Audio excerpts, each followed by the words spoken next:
Hello, and welcome to Forest and Flame on the Critical Misses Twitch channel.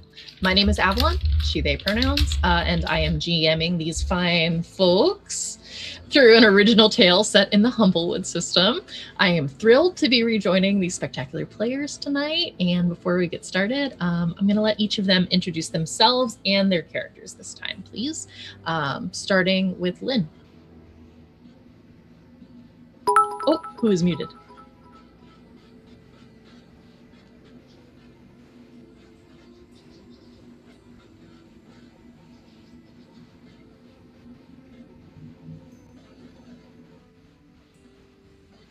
There we go. Perfect. Hear me? Good. Yes. Okay. Excellent. Hi, I'm Lynn, Flying Cirrus, she, her, and I am playing Mallory, the Corv wizard of the group. Also she, her. Is that me next? Hi, I'm Young Foxy, aka Big Foxy, also known as your favorite fox. Tonight I'll be playing Ajani, the Vulpin Paladin. I use he, they pronouns. He uses also he, they pronouns. Thank you very much for...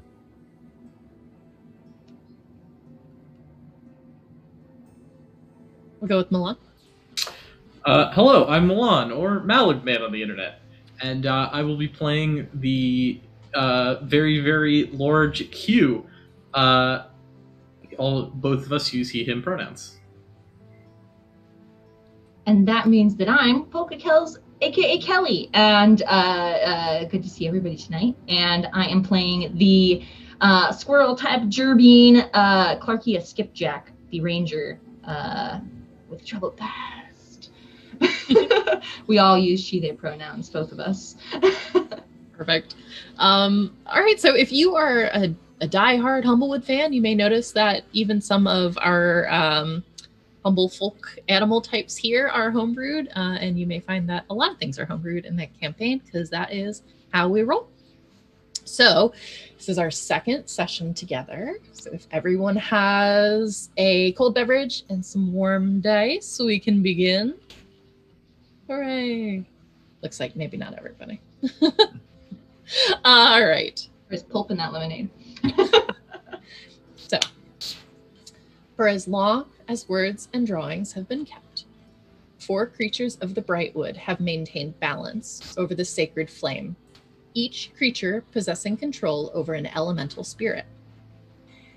That was the way of things until 10 generations ago, when a human built a large school of magic near the forest's border. He invited the 4 guardians of the sacred flame to a banquet in their honor, and they and the sacred artifacts that they used to guard the flame were never seen in the forest of Brightwood again. That night, the sacred flame flickered out in the forest and appeared in the great hearth of the school's feasting hall. Snow fell that never melted, and the forest grew dark and treacherous. Last time, you 4 woke up with minor injuries that had been recently healed, suspended in cages within a small hut. You MacGyvered your way out of these cages and dropped to the ground to find yourselves face to face with Ervit, a doe, who seemed charmed into wanting to stay in the safety of the hut forever. After a few unintentional distractions, you escaped the hut, but not before overhearing the hut's haggard occupant warning children of ferocious yellow dragons near the woods. On your way out, Ervit confronted Melry and had a moment of clarity from her seeming charm, pleading that you all find the Ursa and warn the creatures of the forest about the yellow dragons.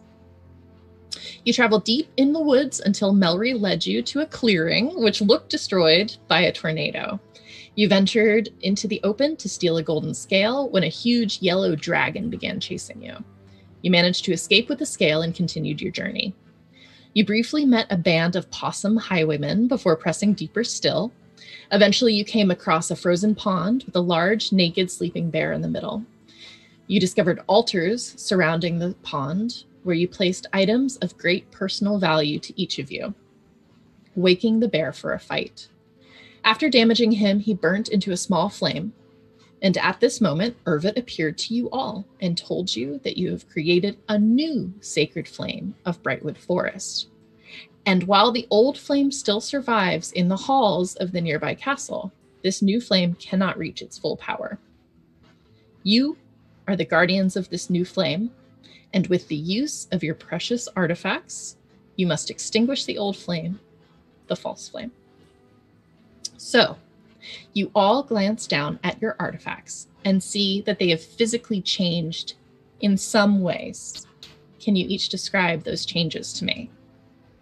Start with Anjani. So Ajani's locket, which he kept with him as a bit of a reminder of his childhood, is strangely enough now sort of glowing with this sort of etheric, watery energy. It can now effectively convince someone I use it on to effectively believe in irrefutable truth, which is a bit strange for someone who doesn't like to lie or tell any mistruths. But hey, you get what you get, right? Mallory? Mallory's prize, the dragon scale, which was once reflective, is even more. Any like buffering, any like kind of like scratches are now off. It is just like looking on the surface of a pond, and glows a little bit, and it reflects as it does images. It reflects damage taken back at a target. All right. Hugh? What was once just a simple small hatchet with a straight haft has the branch sort of regrew and has now almost entirely enveloped the axe head. The leather guard was essentially ripped off, and it has become knotted and twisted. And there are even small little green shoots on the ends of it. Love that. And Clarkia, who is muted. Clarkia's Blue Jay carved whistle was rudimentarily carved before. It was a gift from somebody very important to her. And now the craftsmanship seems to have just suddenly improved. Suddenly it looks almost as if it could just, take off and fly. But the markings are much more realistic looking. It even looks in certain lights like like the feathers are ruffling, even though once you hold it, you can see that it's still made of ceramic. And when she blows her whistle, which she does often to remind her of days past, the wind picks up and can lift objects. Now, couldn't do that before. Ooh. Thank you very much. So you may notice as you look around that the altars that once held your items, now the divots in them are shaped more appropriately for your items, whereas before they were for different kinds of items. Mm-hmm. And you look, and Ervut approaches you. I trust all is well with your artifacts, that they've been returned to you unfazed. Oh, no, even better. This is even better now. Thank you. Yes, definitely not unfazed. Different somehow, but I think this is all right. Clarkia says quietly regarding it. Well, don't thank me. I have no control over this, and all of this is as new to me as it seems to be to you. And it's wonderful. It's really wonderful. I'll tell you what little I know of your new powers in the morning, but for now, you all must rest. You're safe here. There's no need to worry about keeping watch. You're on sacred ground. Does anyone want to do anything before we fast forward through a long rest? Yes. I have to once the sun goes down and the night sky starts to show itself. She will take her whistle into the woods, and she kind of looks at it and says, well, even if you've changed a little, the message should still be the same. And she blows the whistle into the night. Or gets old. And she waits for a couple minutes with her eye closed, and after she doesn't hear anything for a while, she turns back around quietly and rejoins the group. Okay. As you're waiting to hear a responding sound, you do feel the breeze pick up somewhat and tassel your hair. Mm-hmm. Anyone else before your sleep? Ajani will just open his pack and reach for the block of incense he has in the back, place a candle down in a small sort of shrine in which he offers a few gold coins, which just are symbols of his faith. He'll sit in front of it, kneel, offer a sort of a solemn spot, and kind of offer a few bits of meditation. During this time, he mostly just reflects on people he's offered assistance to and kind of thinks in ways he can better himself.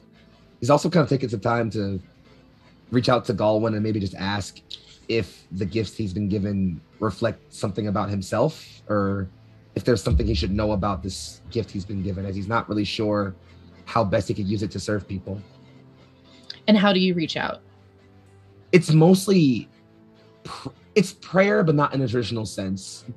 Praying for a saint of Galwin or for a paladin of Galwin is sort of an act of genuine outreach. It's sort of more stretching out your perceptions to their highest limits and sort of trying to invoke upon yourself a brief presence that's much larger than yourself. Galwin as a god is very giving to his people. So anyone who's sort of willing to open themselves up enough can feel a brief, just momentary glance of his sort of perception upon them. Okay. And what kind of response has Anjani grown accustomed to receiving? Galwin's a really fickle god. It's unfortunate. So he tends to be very simplistic in his responses, mostly just a firm, resolute feeling to remain to the tenets, to keep yourself firm in your codes. Occasionally, in moments of extreme doubt, Galwin offers glimpses of old heroes, old saints of the past, people who he's read about in his stories and in his trainings, just to remind him that that's sort of who he's aiming towards, and that even some of them maybe weren't the best people, So it's all about just working towards it in the end. Okay. Anyone else? Okay. With that, I will say that each of you fall asleep with the slowly warming air lulling you. It's a very cozy sleep, a deep sleep. In your sleep, I will say, Anjani, you receive your answer. You have, while it is a restful sleep, you do have very vivid dreams of saints of the past who have been at crossroads in their lives. Some who have chosen to walk a righteous path and some who have chosen otherwise. All right. So each of you wake up later in the morning than you're used to after this deep rest. You feel no stiffness or fatigue in your muscles. Any injuries that you might have once sustained, you no longer have. And before you, there are several bustling hedgehogs setting up breakfasts for you. Dried pears and apples, newly baked breads full of walnuts. You've got warm nettle and dandelion teas all waiting for you. Oh, my. Certainly kind of you all. Yes. They are quite busy, but they kind of turn to you and nod like an affirmative appreciation for your gratitude. And then they kind of, as they deposit on a table the trays that they're carrying, the trays themselves are bark and rudimentary, but afterwards they kind of like roll up and off to gather more food. Mm-hmm. I think Clarkia watches them with delight because she spent a lot of time with druidic hedgehogs in the north, and finds their company to be just delightful. This world is full of such strange people. They're all so kind. Is anyone else concerned where they just came from and how they knew we were here and all that? Often hedges have magic that goes beyond what we're normally used to seeing. So I'm not at all surprised that they're here, or that they left as quickly as they came. But we should enjoy their breakfast, because everyone knows no adventuring without breakfast. Yes. One could get used to this. It's just delightful way to wake up. As you are tucking into your breakfast, Ervid comes over. You notice that she is dressed a lot more casually than last night. When she had first appeared to the circle, she was wearing very elegant sort of flowing robes, and now it's she still seems like she's holding herself somewhat regally, but you notice that the fabrics are much more simple, cottons and things of that nature. Do you mind if I ask? You seem to know a little bit more about this than we do, and I know you say you're new to all this as well. But do you know something about? Is this an organization or the Sacred Flame? Do we have any allies out in the wood that we should know of? People that are trying to fight for the Sacred Flame as well, or are we on a mission that no one knows about? I would say that across time, all of the creatures of the wood have been allies of the Sacred Flame, as the Sacred Flame keeps such an essential balance for all of us. But few living hold out hope that it will return. So I think that you'll find that it's a solitary quest that you're on. But I think that with adventuring, your companionship will grow. Well, I certainly hope every so. quest is solitary. You have to find good compatriots to help you with it. I'm glad I have you on. Likewise, Ajani. You've been indispensable so far. You flatter me with your praise, madam. Again, you can call me Clark anytime. Again, you have earned more respect than that. I bristle up. Puppy tail, Well, puppy tail. Since we are on the conversational topic of companionship, it seems like as good a time as any to talk to you about what little I do know of the Guardians and their artifacts.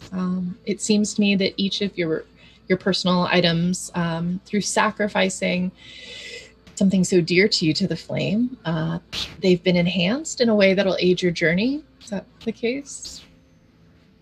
Yes, they're different than before. What does it mean? Mine was a gift, a very special gift, and I don't want that to be lost.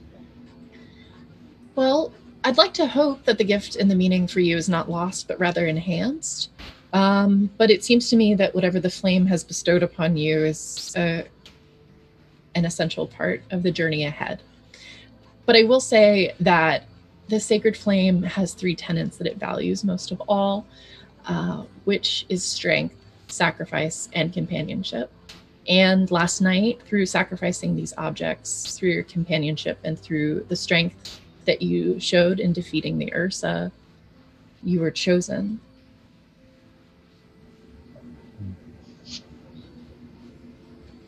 Then these gifts, these blessings, are they meant to represent us? This is where it's new to me. The previous artifacts were passed down through so many generations. I'm not sure really if they adapted to each new person who held it, but it seems to me in the creation of new artifacts that a lot of the spirit of the item that you chose to sacrifice is bestowed in the item, and a piece of yourself is in it as well. I do feel that. Yes, well, it should be interesting to find out whether we grow into it or it complements our very nature. So, but Certainly fun. be the question, I suppose. And it all comes down to how you choose to use it. Everything does, yes? The nature of power, very astute. Fourth tenet of Galwin: power is a weapon, and you must be careful with it. Absolutely. One other thing that I will tell you is if you should find yourself in difficult combat, in addition to the strength that's been lent to you through these improved items, there are legends of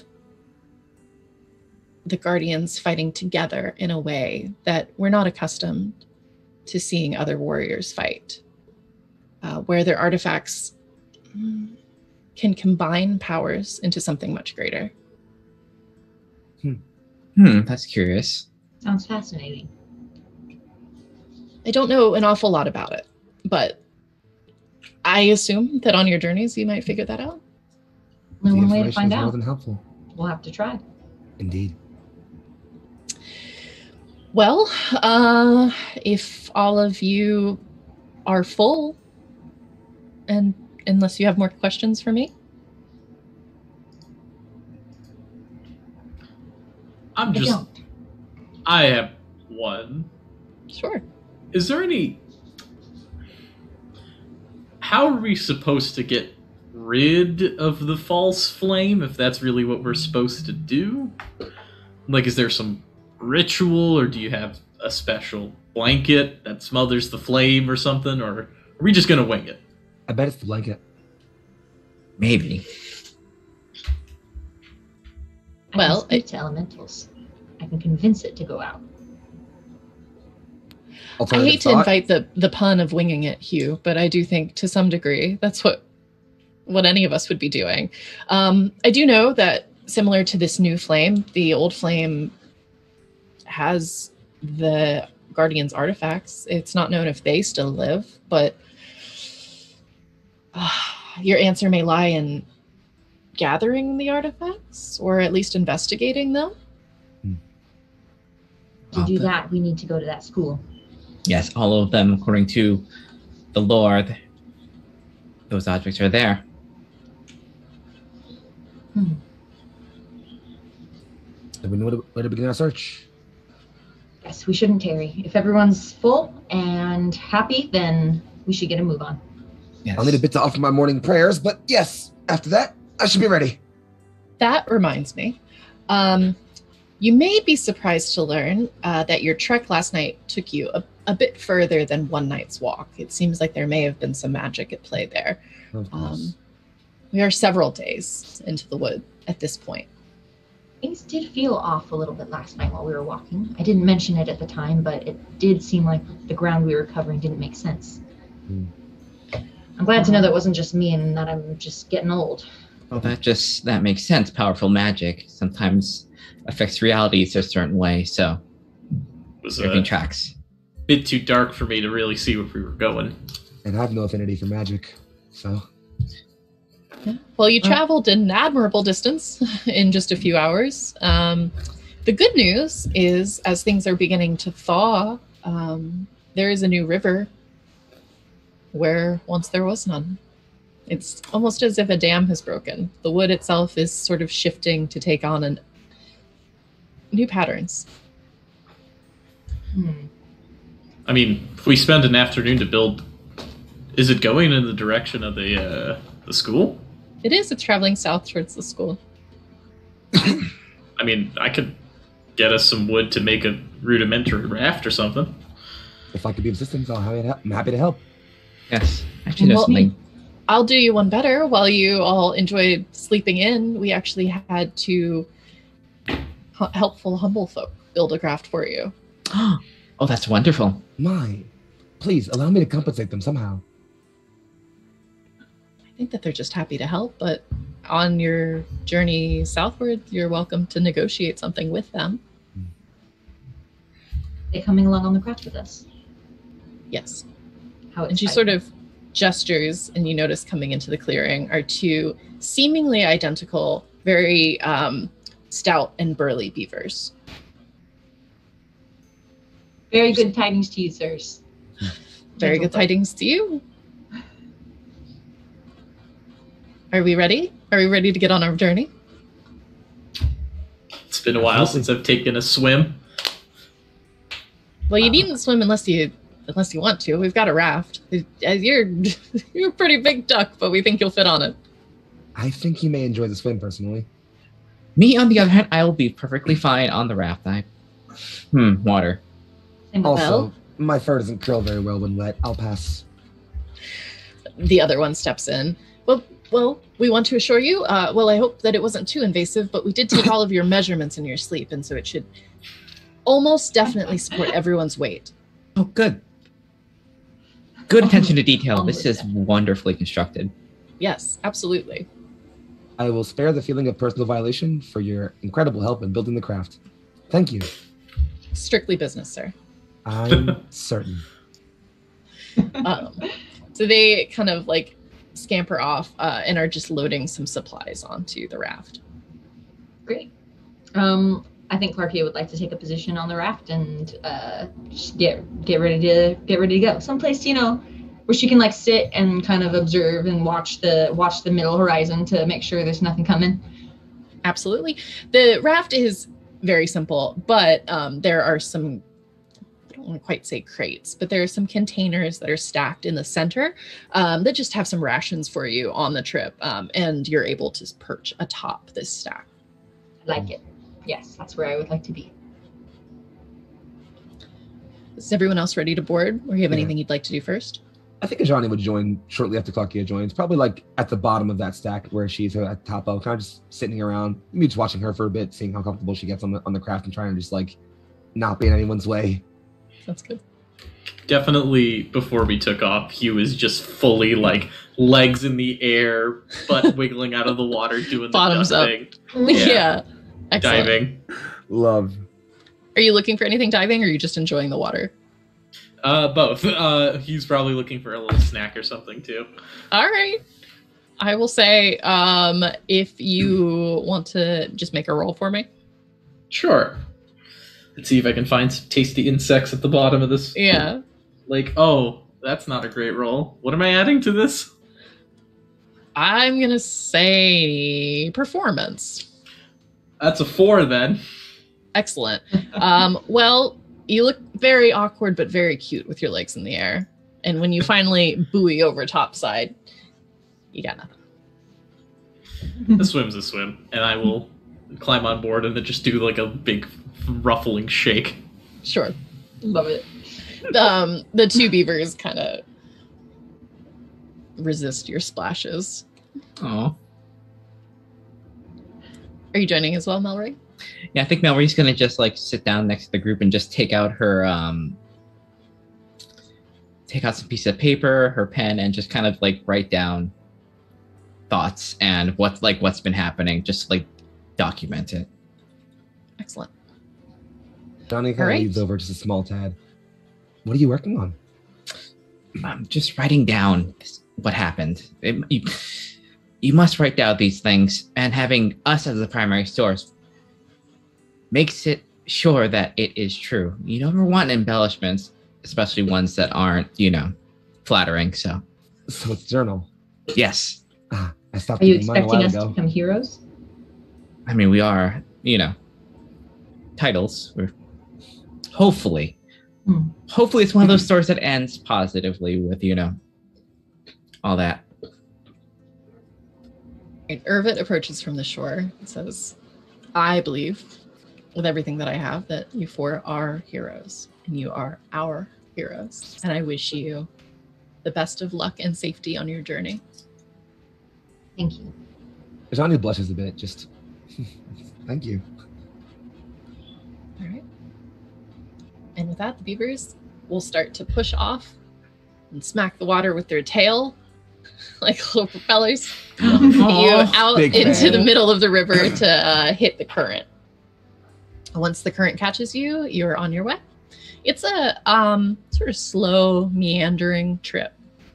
And so far, the water seems very calm, not very choppy. If you have anything that you would like to do or talk to each other about. Well, it's certainly a luxurious way to travel, but thank you, both of you, for your help with the raft. Do you kind folk have names? Oh, I asked the beavers. yes. They're like, oh, sorry, it was hard to hear you over the tail, the Do you splashing. kind folk have names? Yes, my name is, what is my name? It's definitely in my notes. Big mood. God damn. Definitely We'll big say, mood. we'll say Tonk, Oh, because that's close to what I think it was. Taka is my friend. I like him very much. And the other one says, and my name's Tank. Of course. Oh. Naturally. pleasure to meet the both of you. Now that they're out in the middle of the river, one of them will mostly be doing the propeller action and the other will come over and sort of hunker in next to you. Even though you've been on the river for like maybe a quarter of an hour, She reaches into the food reserves and starts nibbling on a chunk of cheese. So, what's it like being like the chosen ones? Well, I don't believe I'm anyone's hero or chosen one. I just want to help wherever I can. I'm just saying what the deer said. Yeah, their words were certainly flattering. It's all Heavy a bit much, words. to be honest. Heavy words, hard to take on and take to heart yet. But if chosen we are, then chosen we must act. So where that leads us, I don't know yet. I keep thinking, like, what if it was me and Tonk over there? What if we were the guardians? What if we had to put our most precious items down? What would they be? And what do you think? It's hard to say, but I do have this chewing stick. It's my favorite chewing stick I had since I was a kid. Perhaps they'd be each other. Oh, there's a neat thought. Hmm. Companionship is supposedly quite important. So maybe you are one another's artifacts. Keep each other precious. Keep each other safe. I don't know if Tonk would be like my most precious item. Poor But it's a nice Tonk. thought. It's a nice Better thought. not hear them say that. See, that's why you're a guardian and I'm not. I understand your sympathies. I have 4 sisters. Ah, yes. Well, so what do you think you're going to do when you get there?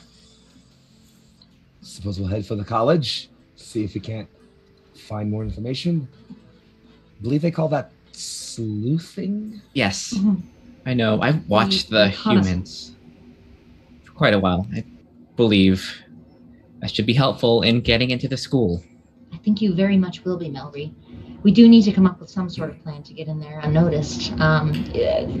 Usually a smash and grab type idea isn't a good fit for this kind of job, but we are going to have to be quiet. And Yes, I've had experience. They see, humble folk, and it's a lot of look at them running around. It's a lot, They're alarm and then people cries. chase you, and then you fly away. if you can fly. Hmm.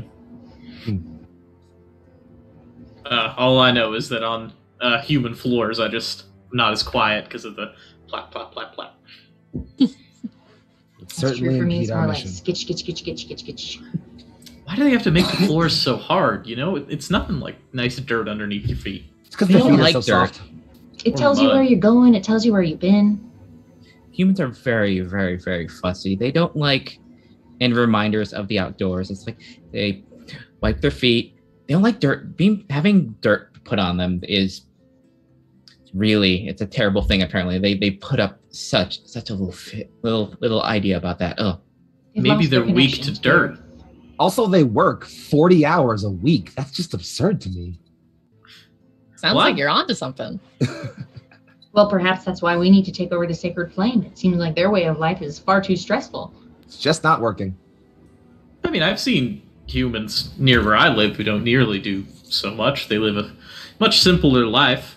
I mean, Their farms are pretty close to ours. So, Well, I- if I've learned one thing, it's not to judge people by individuals. So, even if humans as a collective do certain things wrong, it's never right to assume every human is that way. Yes, I admire the fact that they built a place built for studying, the arcane. But I've watched them. I watched the people that go there. They don't study very often. In fact, they don't want to. It's very strange. Imagine attending a school to learn a higher calling and not wanting to learn it while you're there. It's like they do everything to get out of it. It's odd. Well, We're just perhaps throwing there's something shots in now. them Is that what's happening? perhaps there's something in them that we can't understand. Oh, well, that went over my head. I'm going to take my turn now. And kind of like scampers off. Tom comes over. Similarly, claps a ration. So, what are you guys going to do when you get there? Well, the former artifacts were a fan, a spade, a trident, and a staff.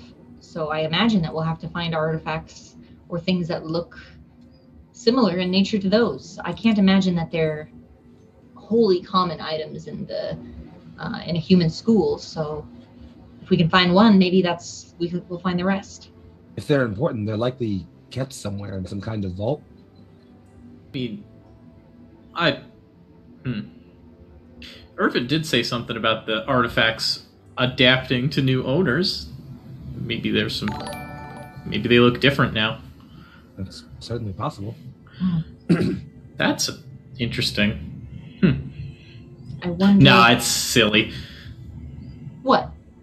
Never discount that, Eddie.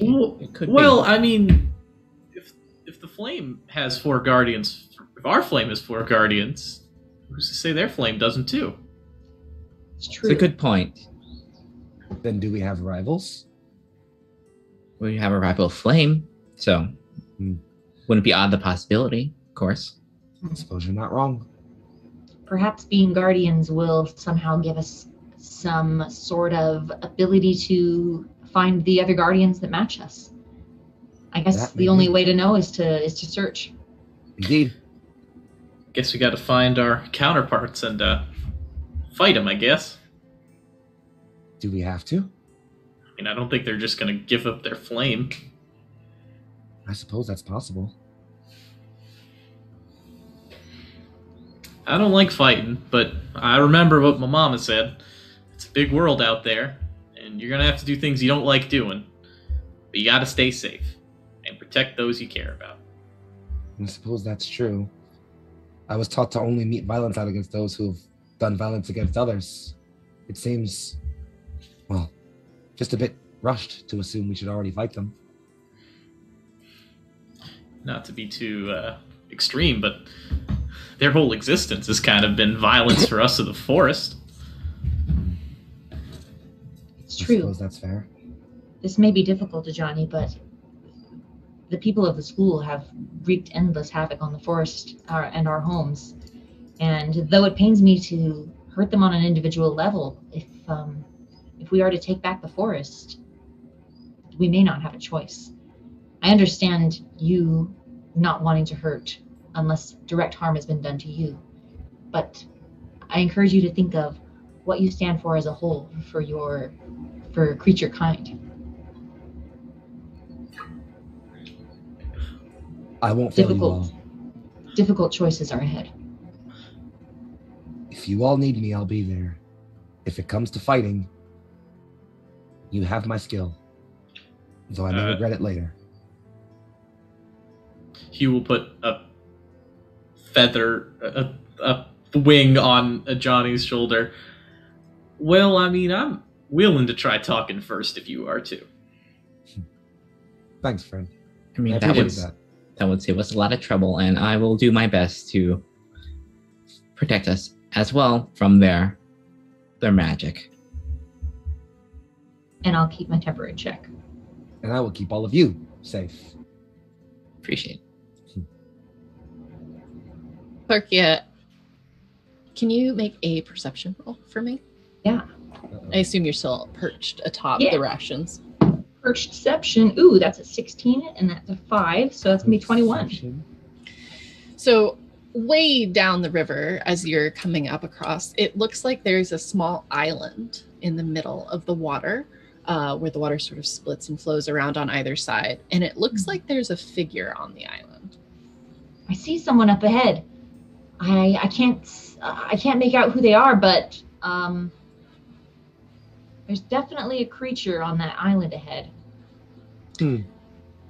As the river brings you closer, you recognize the possum from last night. Oh, she bristles, and those that are looking at her can tell that she kind of is excited about it, but has kind of a twisted grin on her face and say, "Oh, look at that. One of our old friends is back."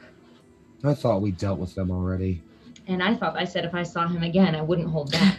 This may not be by choice, of course. She takes out her crossbow, just in her hand. Tank looks up to you.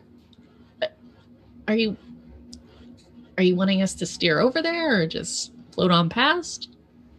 I don't think he'll just let us pass without at Yeah, least saying I- something. So Yes. He was Approach with maybe two the others direction. last time. we should all be on alert, though. From what we called last time, there was more than one. So, Mm-hmm. Oh my. All right. So as you come abreast of it, Tonk and Tank kind of jump on the far side so that they're paddling against the current to keep you floating parallel with the island without actually docking on it. And you see, as soon as you approach, the possum kind of gets up and brushes himself off and hurries over to you. It's like, you must help me. You must help me. I've been stranded. I don't know where this river came from. I've lived here my entire life, and there was never a river here, and suddenly there's a river, and I can't swim. How funny. The owner of the road doesn't know the geography of the land. You must not know this place very well after all, do you? The river appeared as if by magic overnight. Maybe this forest needs a little bit more magic. I mean, we could get into debating that some other time. Maybe perhaps after you save me from this island, we can have a debate all day long. Oh boy, saving the possum bandit from certain doom. It doesn't seem like my idea of a good time. Madam, the tenets of my faith dictate that any need should be offered that aid if I have it available to them. I hate to say it, despite the fact that I'm not a big fan of our acquaintance here, but we should offer our aid if we can. Johnny, you may help this creature if you wish it. I will be keeping an eye on them. A very, very close eye. That's And I yes. appreciate your assistance. You You, good? Yes. friend, Yes, Vulpin. on the raft, and please keep your hands to yourself. Well, someone's got to help me onto the raft. And he kind of like puts his hand out. He's like nervous to step across the water and trying not to get wet at all. Okay, You haven't earned that Clarkia much takes aid out her from me. whistle. Clarkia takes out her whistle and like crudely just like blows it and goes like, and a giant gust of wind comes from underneath the possum's booty and lifts him into the air like basically like he's just been like sprung off a trampoline and he kind of goes like pew and plonks hard on the deck of the raft. You're welcome. Well, beggars can't be choosers. I said that I didn't want to be wet. All right, Beggars so are not bandits. You are a bandit. well, I was a bandit. Now I'm a beggar. Speaking of that, what happened to your little hidden band? Well, it seems that companions are not something that you can count on as much as you think. When this river appeared, I was on this side of it, and they were on the other side with most of our honestly acquired wares, and off they scurry. Sounds like the spirits are punishing you for a lifetime of bad deeds. I believe Galwin would call that comeuppance. That does sound right. I don't know about that. Anyway, I will put together a much better band than these possums. Just because you're cousins with someone doesn't mean that you're loyal to them or that you even really listen to a very good plan. And why does your trade have to deal in scoundrelly and thievery and highway robbery? Couldn't you do an honest trade? Certainly you can do better, yes? Or like what? Like whatever you guys are doing? You mean saving your life? We could not do that. I mean, we That's could just true. put And she picks up her back. whistle again and is about to blow it, but doesn't. She was more as a tease. Yeah, No, Johnny looks I- very straight-faced, just like, I know that you're too honest to actually abandon me back into an island in the middle of the stream to starve to death or drown. oh, I certainly am. However, if I was to be busy with, I don't know, helping move some rations and my friends decided to carry the boat away and I had no way to assist them in stopping, well, that's just out of my hands, isn't it? All right, I take your point. Hmm. The answer is the same answer for all of you. You do what you're good at. Are you? I hate to say it, but she has a point. I'd argue Just if you were like- better at this, you wouldn't be. A Well, small vein bulging on the side of his head. Yes, I would say that I am quite good at it, excepting when magic rivers appear. And choosing unreliable companions. Also Right. that. Where are we going? We Downstream. are headed downstream. You are headed across the river and out of our sight for as long as possible. I hate to bring this up, friends, but someone of this stature, I don't know, demeanor might actually be helpful for what we're trying to do. I might be. What's in it for me? What are you doing? No. Is it treasure? Yeah. Hmm. Yes. I I'm want an to say that I excellent don't face support man. this. Could have fooled me.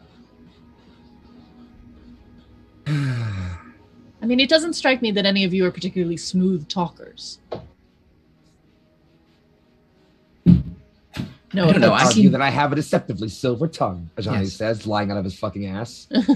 I can be pretty convincing when I want to. All right, I meant no offense. I was going to say checkmate there. No, I'm not very good with people. Fine. You may come with us. Excellent. What are Are we you stealing? hungry? Of course I'm hungry.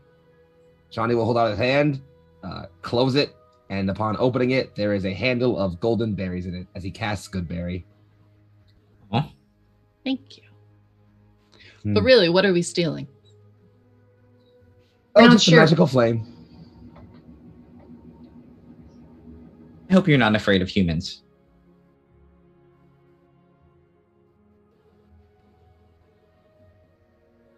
Of course I am. I'm not completely stupid.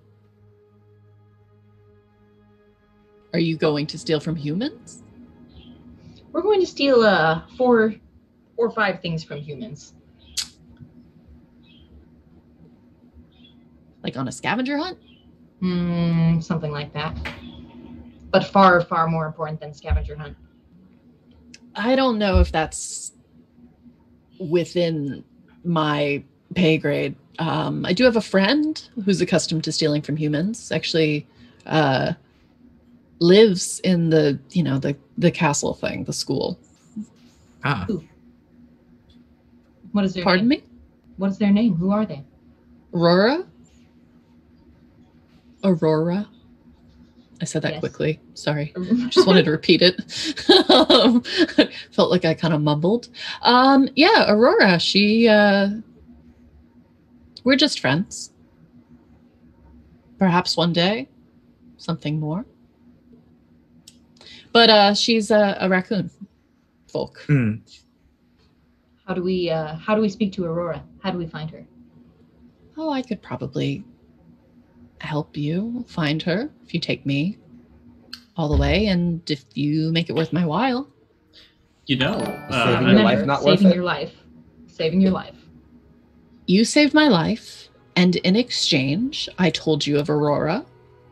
If I take you to Aurora in exchange, well, it seems like you hold a candle for this friend of yours. Perhaps I can be your wingman. Oh, that's very cute.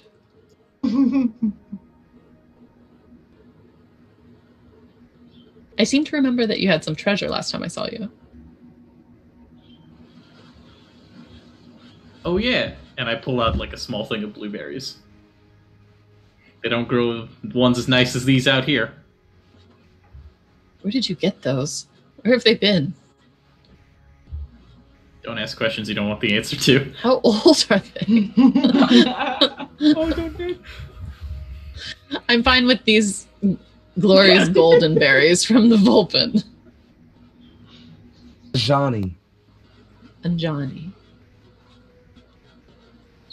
I'm sorry, should I call you the thief or the scoundrel or the annoyance? I mean, you could call me the possum.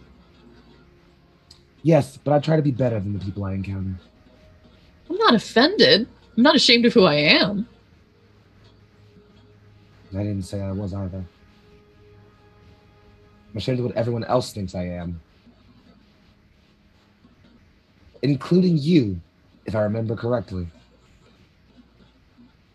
I don't know what you're talking about. Yeah, whatever. Forget about it. People who say unkind things often don't remember them. They just say them for the sake of being unkind. Ajani, I do not believe that this creature meant what he said to you back in the woods in our first meeting. But if I do recall, we did come out of that one unscathed. And we don't believe that you pose a threat to us. And what is your name? My name? We're not calling each other Possum. My name is Adam. Adam. You know, honestly, wasn't expecting that. But Adam it is. We're all learning not to make assumptions today.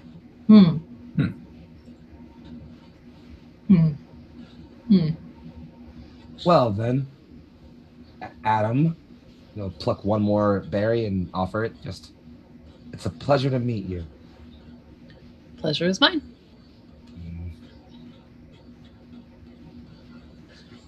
So we'll discuss payment on a meeting of Aurora. How about that? And we'll do our best to assuage her to get into all of this the best we can. In the end, it'll be her choice. Obviously, yeah. I'm sure she'd like to help you, though. Especially if you make it worth her while. Friends don't come by cheaply.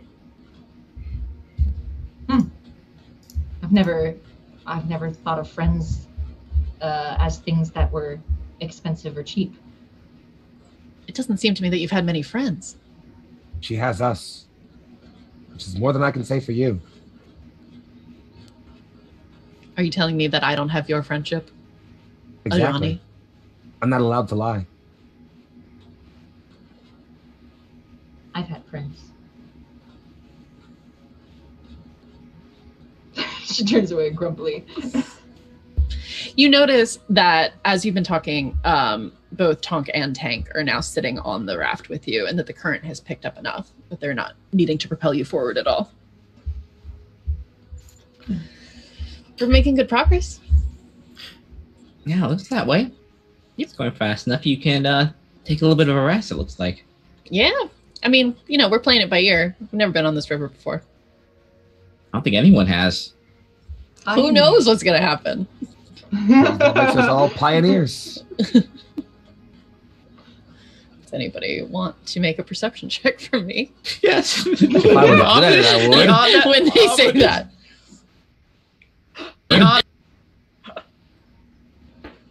Dirty 20 for Clarkia. I'll 19. 11. I am not even going to attempt. You guys have got it. Horrendously oblivious to Johnny over here. You can see up ahead that it looks like maybe more than the current picking up. Like maybe there's some debris in the water. Maybe there's some rapids. Things might be a little bit rough up ahead.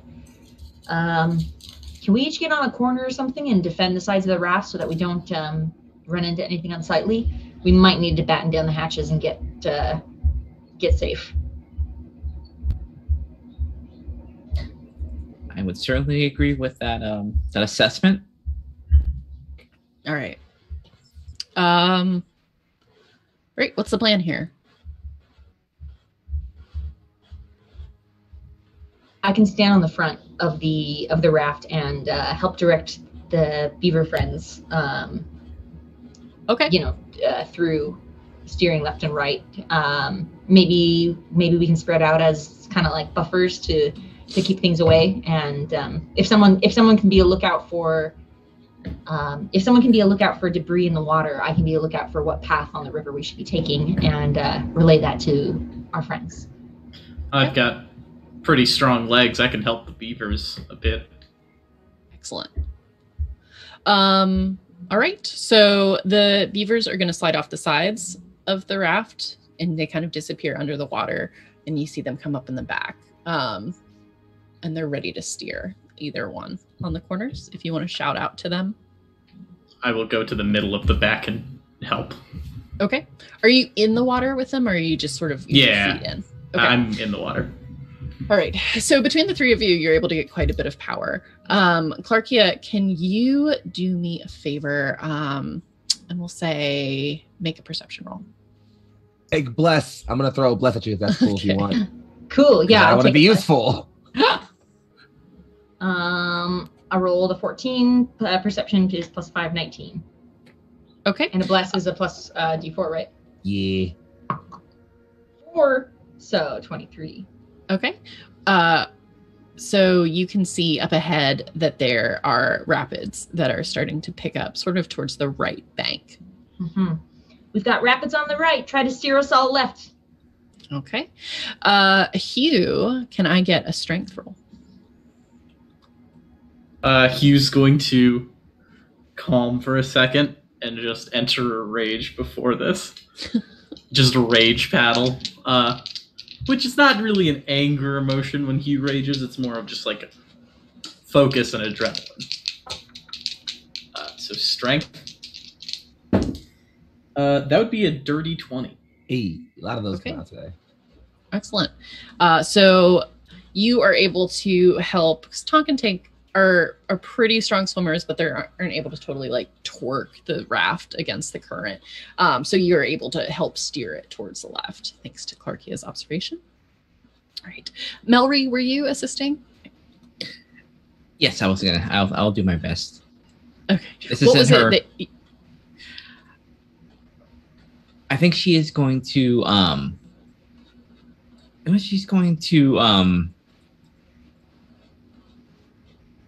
let's do it this way. Are the beavers in the water? Yes. All right. I will help them. I will cast enlarge on one of them Okay. to give us more steering power. Like, all right. I'm Which not playing one? favorites Right or here, left? but left. We'll just- Right. So left beaver, we'll say his tank grows.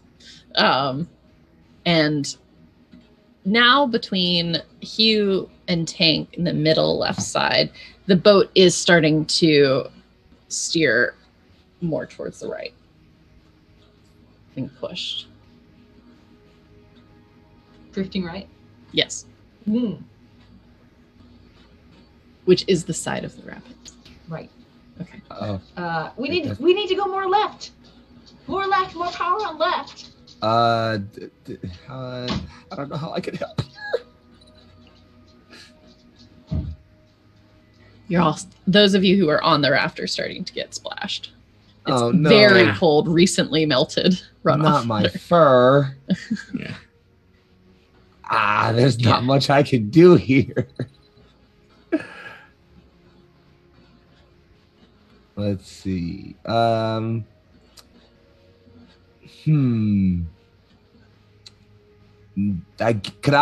guess at this point, is there a part of the raft Ajani could grab and try to pull really hard to move us in a direction possibly? Oh, like a rudder. A rudder or just something he could like, if he has to like break something off and like dip it into the water as a rudder, like anything I could do a strength check Absolutely. as, because Sure. Would you like to do a strength check to like peel one of the logs off of the raft itself, or using the kind of like, we'll call them crates in the center that are a little bit flimsier, we'll go with but would be easier. We'll go with the peel a log off. I'll go with that. All right, strength, please. Strength incoming. That is a 16 total. Okay. You were able to get it, maybe we'll say like halfway Cool. cranked up and off if you are essentially approaching this like combat round. So if Mhm. you're able to do it again on the next thing, you can get it all the way off. Coolio. Yep. Hope for the best. All right, Clarkia, what's up? I'm still looking up ahead. Are we about to hit? Is there anything towards the front that it looks like we're about to hit, like rocks in the water or anything like that? It looks like you are not going to hit it imminently, but if the raft continues in its current curve, that you will. Okay, tell me if you would be okay with me here potentially casting a spell called Spiny Shield. Generally, it activates when something hits me, But if I'm standing at like the front of the boat, it would basically it reduces the damage dealt and deals some damage back to the object. And maybe I could perhaps I could use that to help deflect something if we were to hit it. If I could have that, if I could prepare that spell up to DM to see how it would be fudgeable. I think that if you are physically placing yourself like partially in the water in the front end of the raft and your body is absorbing some of that impact, then it could work. Okay. Or I then I don't know if it'll work, but then it could be applied. I think I want to prep myself to do that and just get ready looking for anything immediately that we're about to hit so I can kick off of it and then hopefully apply that. Madam, please be careful. Okay. I'll do my best. As you are jumping down from your perch and no longer have, you're no longer the eyes for the raft, essentially, Adam will jump up and act in that role for you. Hugh, you just power kicking? I think if I notice that we're drifting to the right, Hugh's just gonna shimmy over next to Tonk and just be like, switch places with me, and then I'll just start really powerfully kicking on the other side to try and straighten out. Excellent. Yeah, you definitely notice not only that it feels like you're suddenly curving to the side, but you can just turn slightly and you see that suddenly there's a beaver that's twice as big as the other one. So if you can make a strength roll for me. Okay.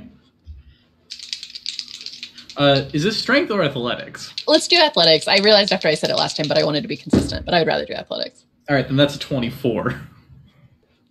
Excellent. Yep, no problem. So it feels like suddenly the entire raft is getting back on its rails to go safely towards the left.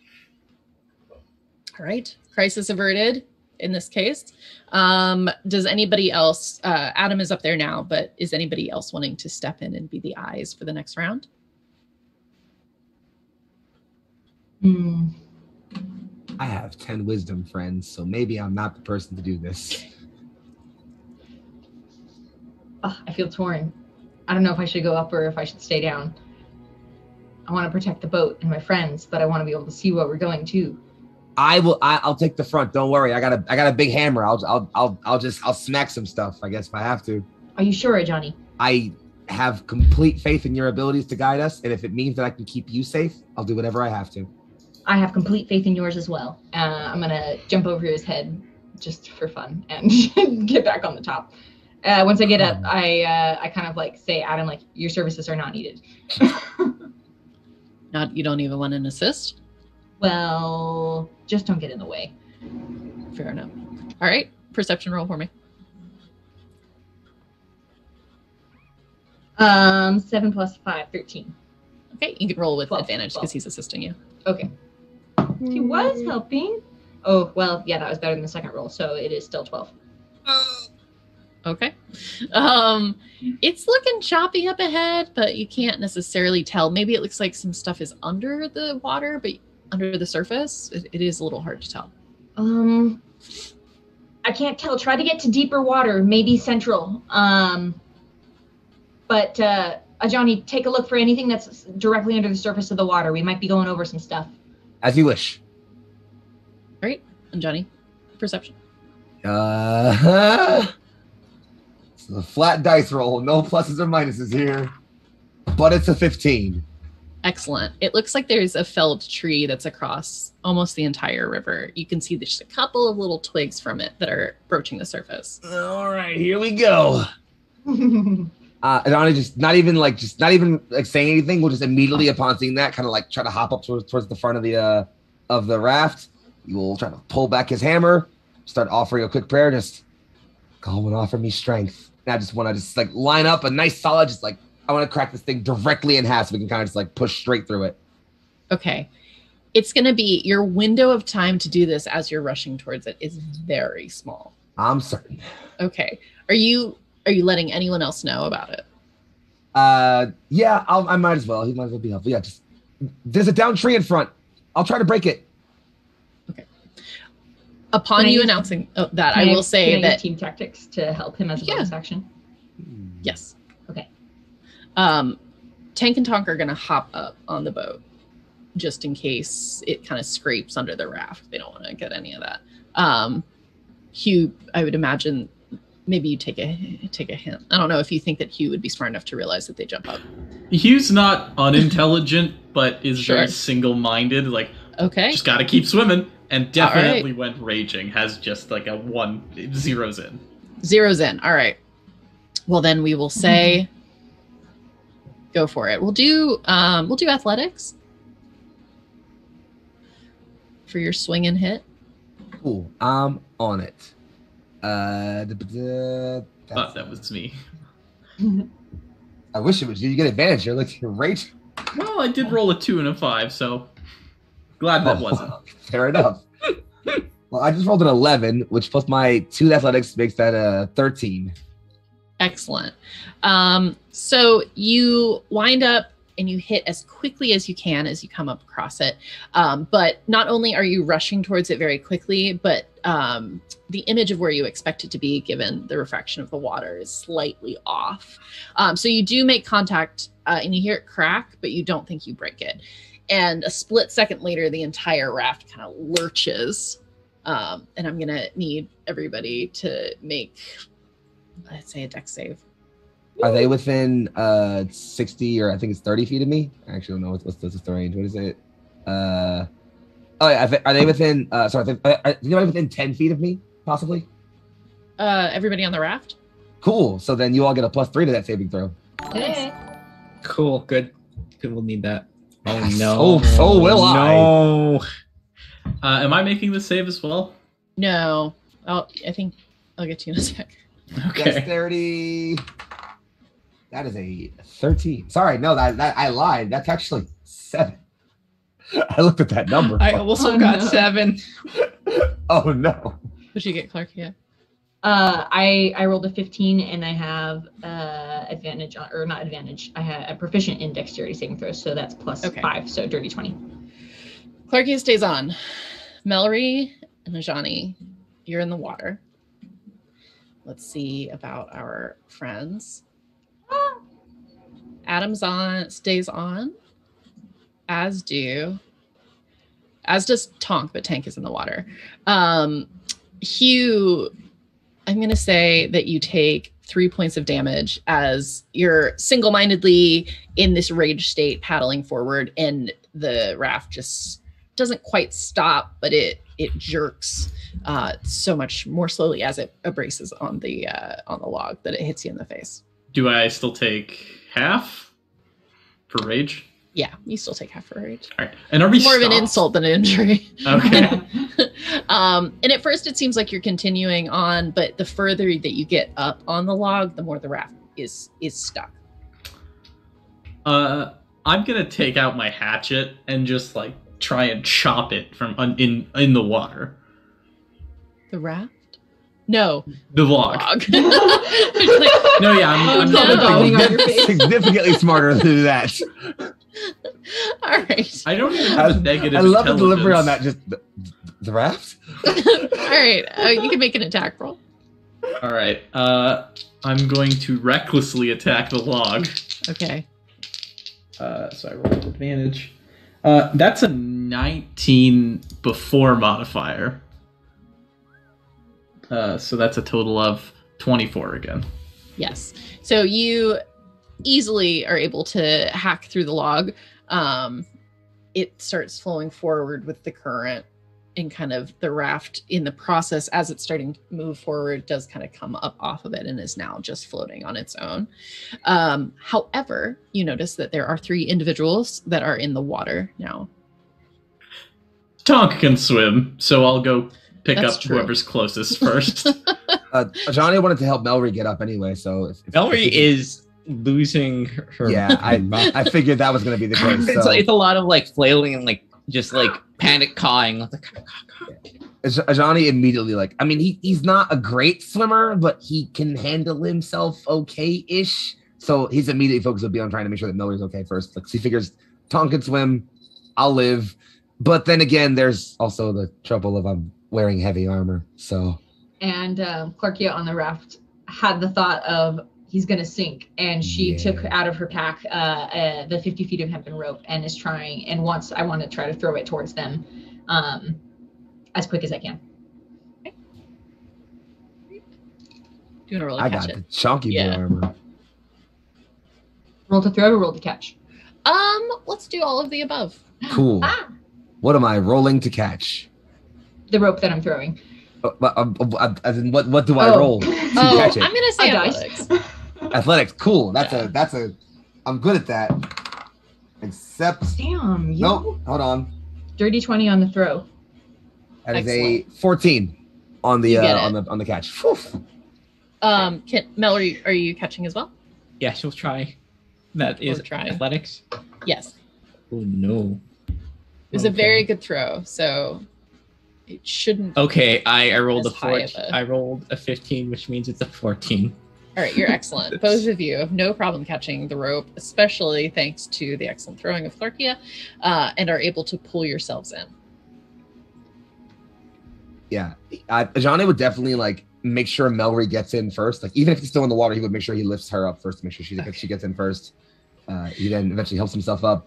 Gives a nice big comical canine shake to get all the water off of him. Looks over at Clarkia, you saved my life. You guys okay? And then mostly at Melry because she saw Mel- that. She Melry's- had heard Melry say that she didn't like the water. Mallory's just like all like kind of still like just slumped over, just like breathing hard. She's just like she's just kind of like she didn't necessarily realize what happened like right away. Now she's just kind of like, okay, everything's okay. I'm back on the thing. Yeah, Clarky like pats her reassuringly, like you're all right. We're gonna be okay. We'll keep you safe. As you're talking, you hear Adam say, "I'm so glad that everyone is safe, but I do think that there's a waterfall."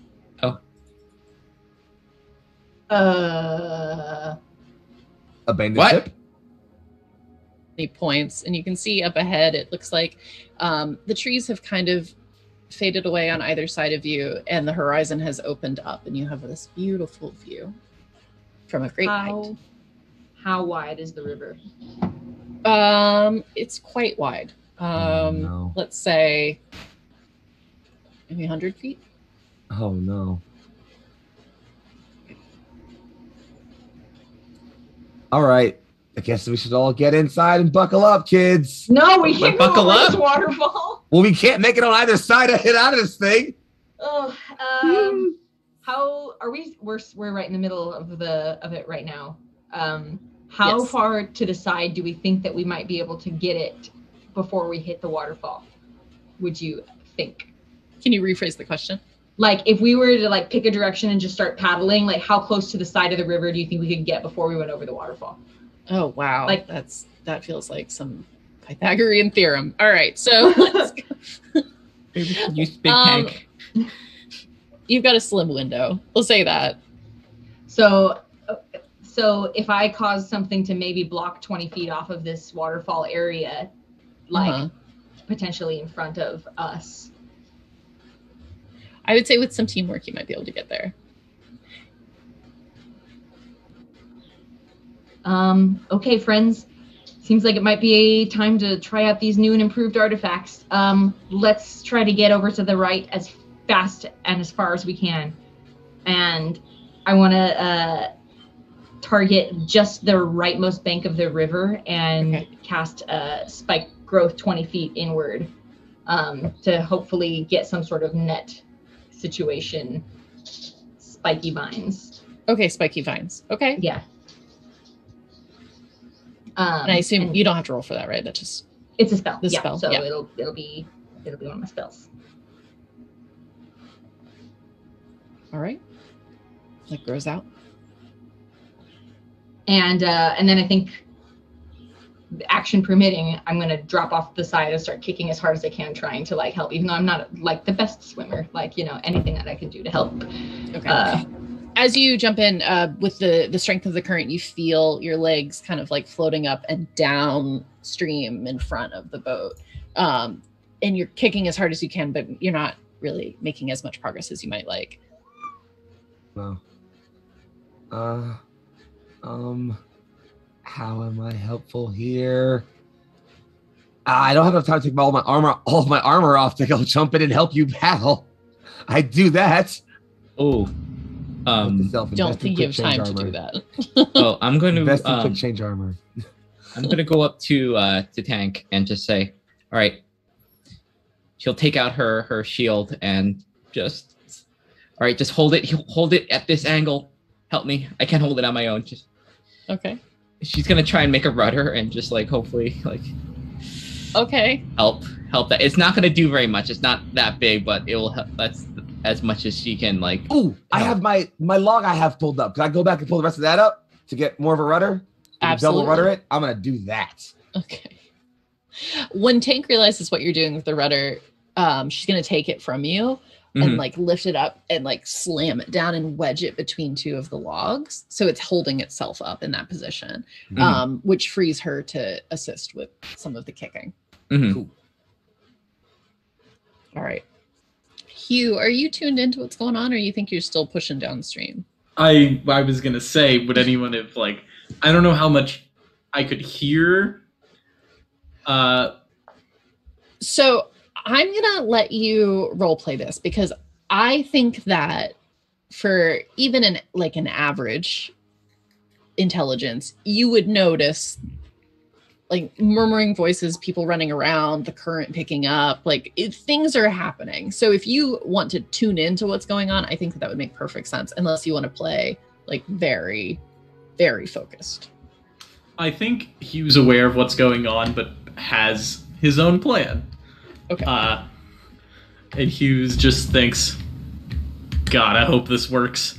And with one wing, just grab the raft entirely. With the other, pull out the axe and just slam it into the bed of the river, and just try and like make a physical break to stop the raft.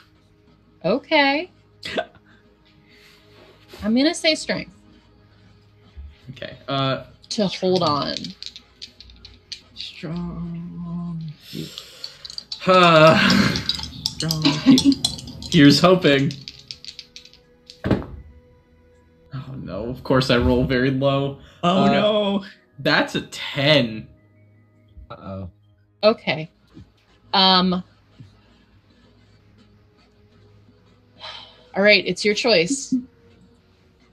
Slam the hilt of the axe into the riverbed. You're holding onto it, and you're holding onto the raft. Your strength is letting out, and you have to let one of the two go.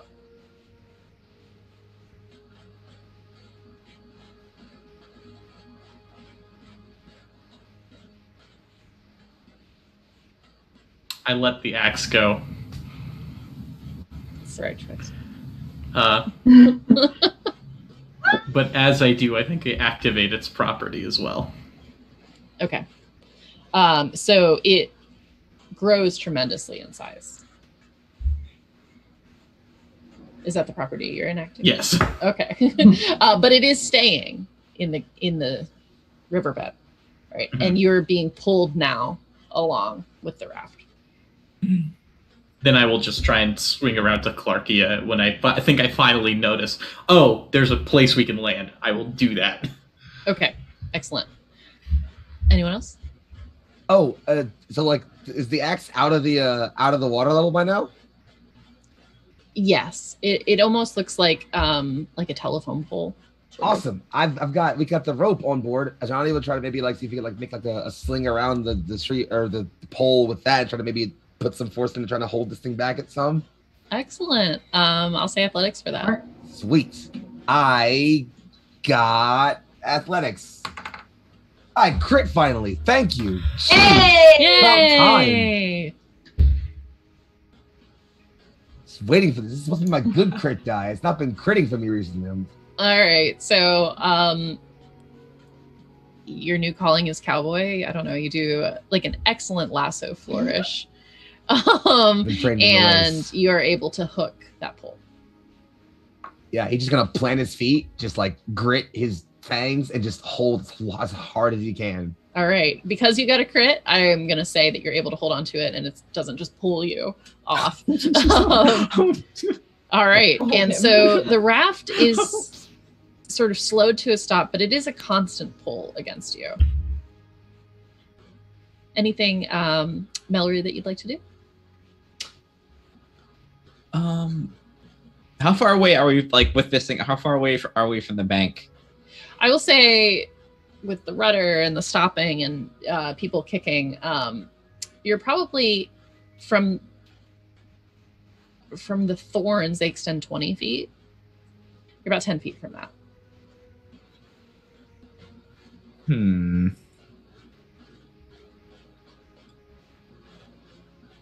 I think she's going to. There's nothing she can really do. This is a little bit out of her her control, but I think she's going to try and just like coordinate with everyone which way to push.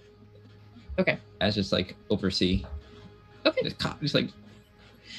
So it takes a little bit of time and effort. There are a couple of like sweaty-handed close calls that maybe you're going to lose it, but eventually you all safely make it to the thorns and are able to pull yourself fully in.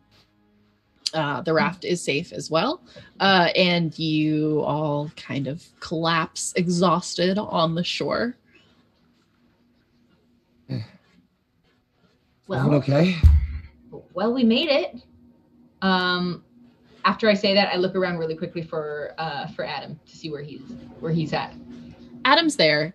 He's being incredibly dramatic about how stressful and fatiguing that was for all of you, and giving himself more of a hand than he should be for his role.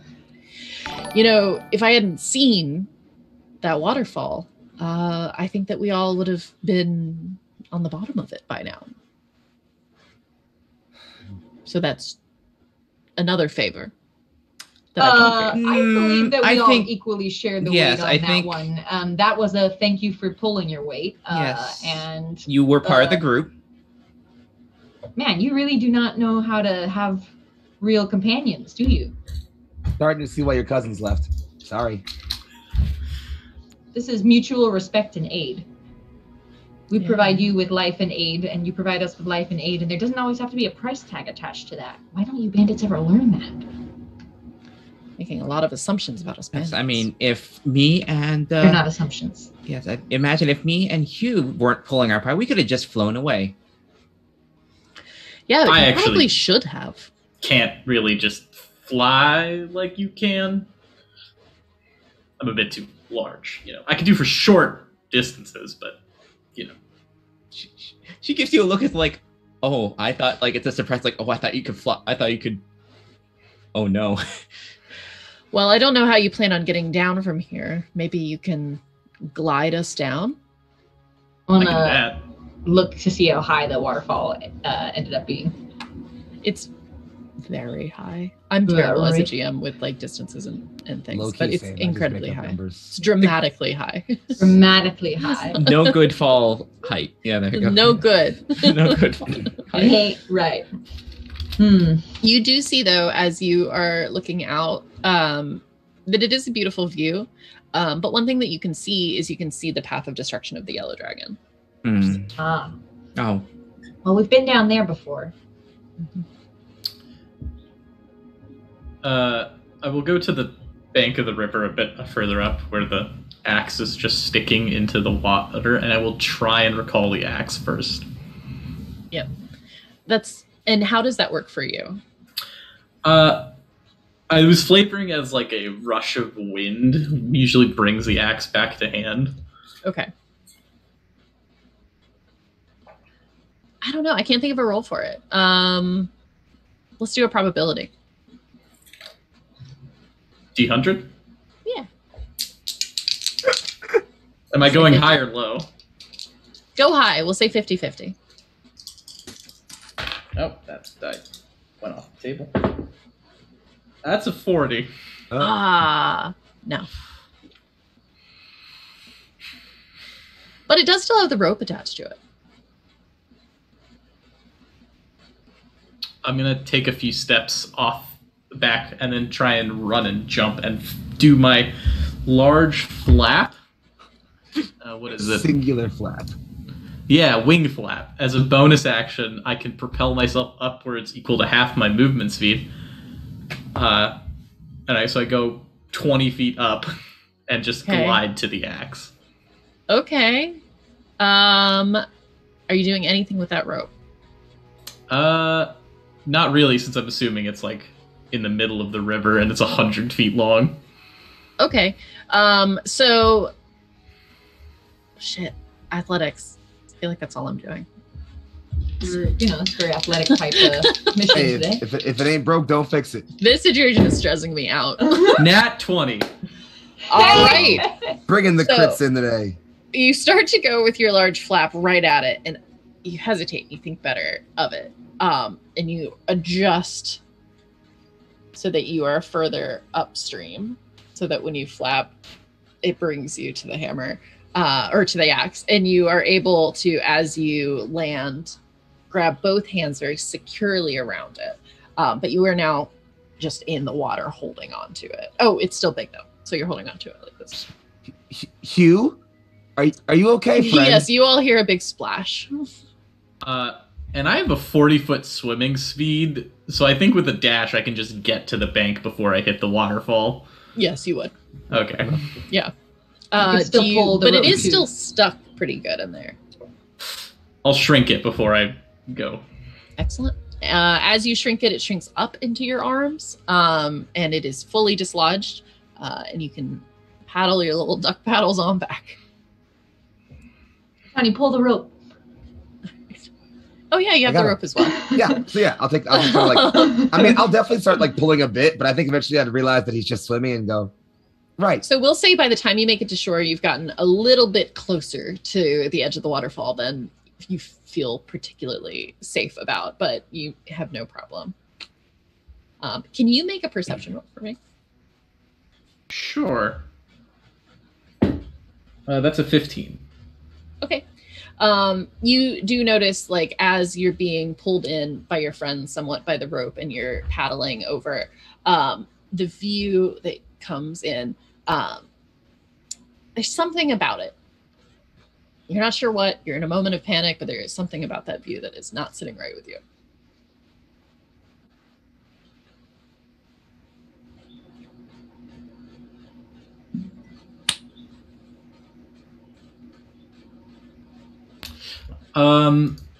This is a weird one. I have an ability called Communal, which gives me good history checks based on the history of race, culture, community. Could that apply to see if I can tell what's wrong?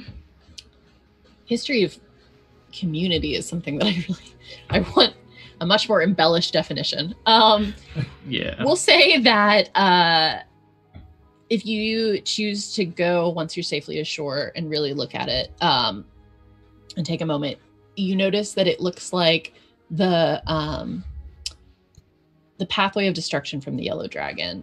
When you look sort of at its deepest part in the forest, kind of looks like your house.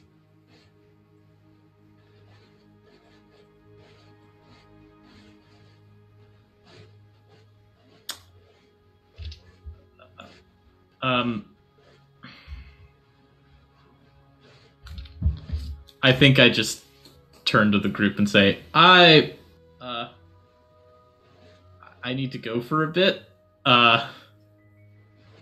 Down there. I'll follow the river if I don't catch up with you all. What? Do it.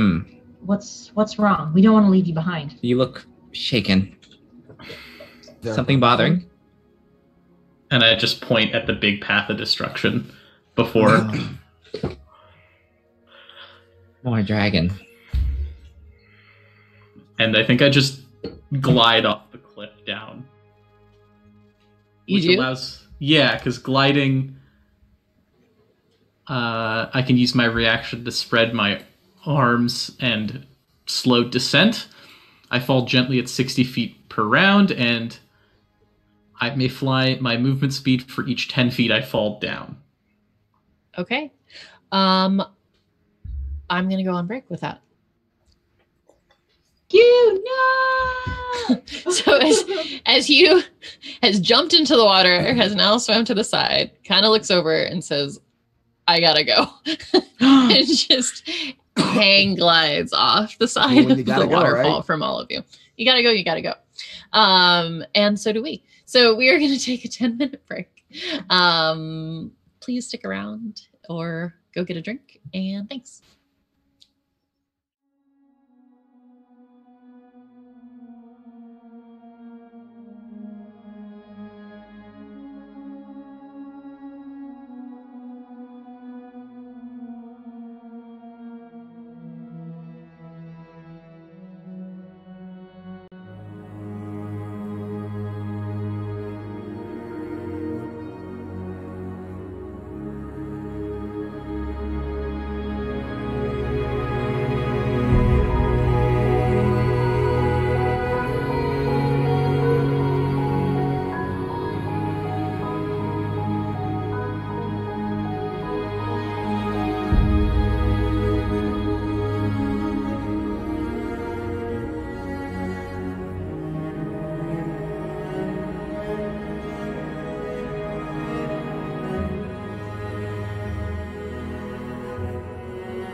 Hello, and welcome back to Forest and Flame on the Critical Misses channel.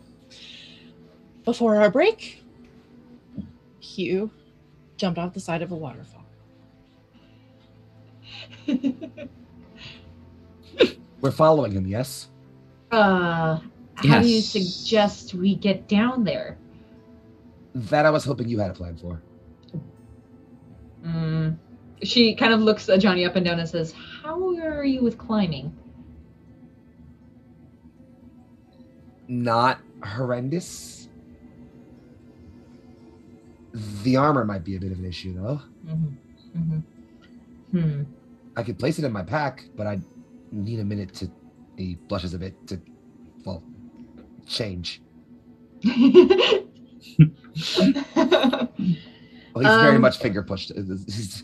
Johnny has very big finger push energy. Just Did we untie the rope from the axe? And how far away is he yet? I don't think you would have had time. Okay, No. yeah. So the rope is still trailing, but is he too far now to grab that rope in any fashion? If it's okay, yes. Try it. I like it. Because that's my only And rope. you were I don't know how pulling I'm him gonna get in. down. I don't know how fast it happened. Maybe you were holding on to it. Maybe it was tied to you. Make an athletics roll. Okay. Seems like a crazy idea, but that's going to be a 16 total. I like it. I'm going to say you were holding on to it still. You had sort of wrapped it around your wrist and were holding to pull him in. And I see it's going slack. It's like the slack is getting like less and less. And Yes. I shout to Hugh's retreating form, can you carry me? And then I'm gonna let him. It's your choice. I'm gonna You do can it. either I'm let gonna, go I'm gonna or hold jump. on. I'm gonna hold on and I'm gonna hold jump. on. oh no. I feel like Are Hugh you- just says, "What? Oh, Are you trying to pull him back? No, or no, are no. you I'm trying to ride? swing down to stay Melry, I with think him. she sees this and just looks at Johnny. It's like, I can't do that. I can't. I can't wouldn't hold. ask you to. All right. So Hugh, you are gliding faster than your predicted trajectory downwards. But I will not say you're plummeting. I am small as a creature, but I'm sure that I am also weighing you down considerably. please scamper up closer. The gravity's kind of hard." Oh, and I try as hard as I can to climb up to climb up the rope. Yeah, you're a Yes. squirrel. I believe that you were born for this moment. Great. All right. So, Hugh, you may have been aiming, I'm going to assume, for the side of the bank that your house is nearest, although it is still a few miles off in the distance. But instead, it looks like, ooh, we're getting close to the river for a landing. The river's not as like rough here, is it? No, as long as you've cleared the waterfall, which you have, it's mellowed out quite a bit. If you could climb onto the back, otherwise you're in for a splashdown. Yeah, no problem. And I attempt to do that, trying to stay away from making his wings off balance. Yeah. Best I can. All right, and I'll say it's not a graceful landing. But you get there, and you're very near the bank. And I'll just paddle us. I'm sorry, Hugh. I wasn't really thinking, and sometimes you just gotta follow your gut. And Clarky is kind of embarrassed, and she gets off of Hugh and is like, I'm sorry, I could have really hurt you. I didn't mean to do that. I'm just glad you're okay then, that I didn't drop you. I've survived worse falls looking up at the waterfall. I haven't, and I probably wouldn't. The two of you that are still up top, Melry, this you all can fly, happened yes? very quickly. Melry, you can fly, yes? Yes, a limited amount. If you want to follow them, I'll see if I can find my own way down. Are you sure? I'll be fine. I can take care of myself.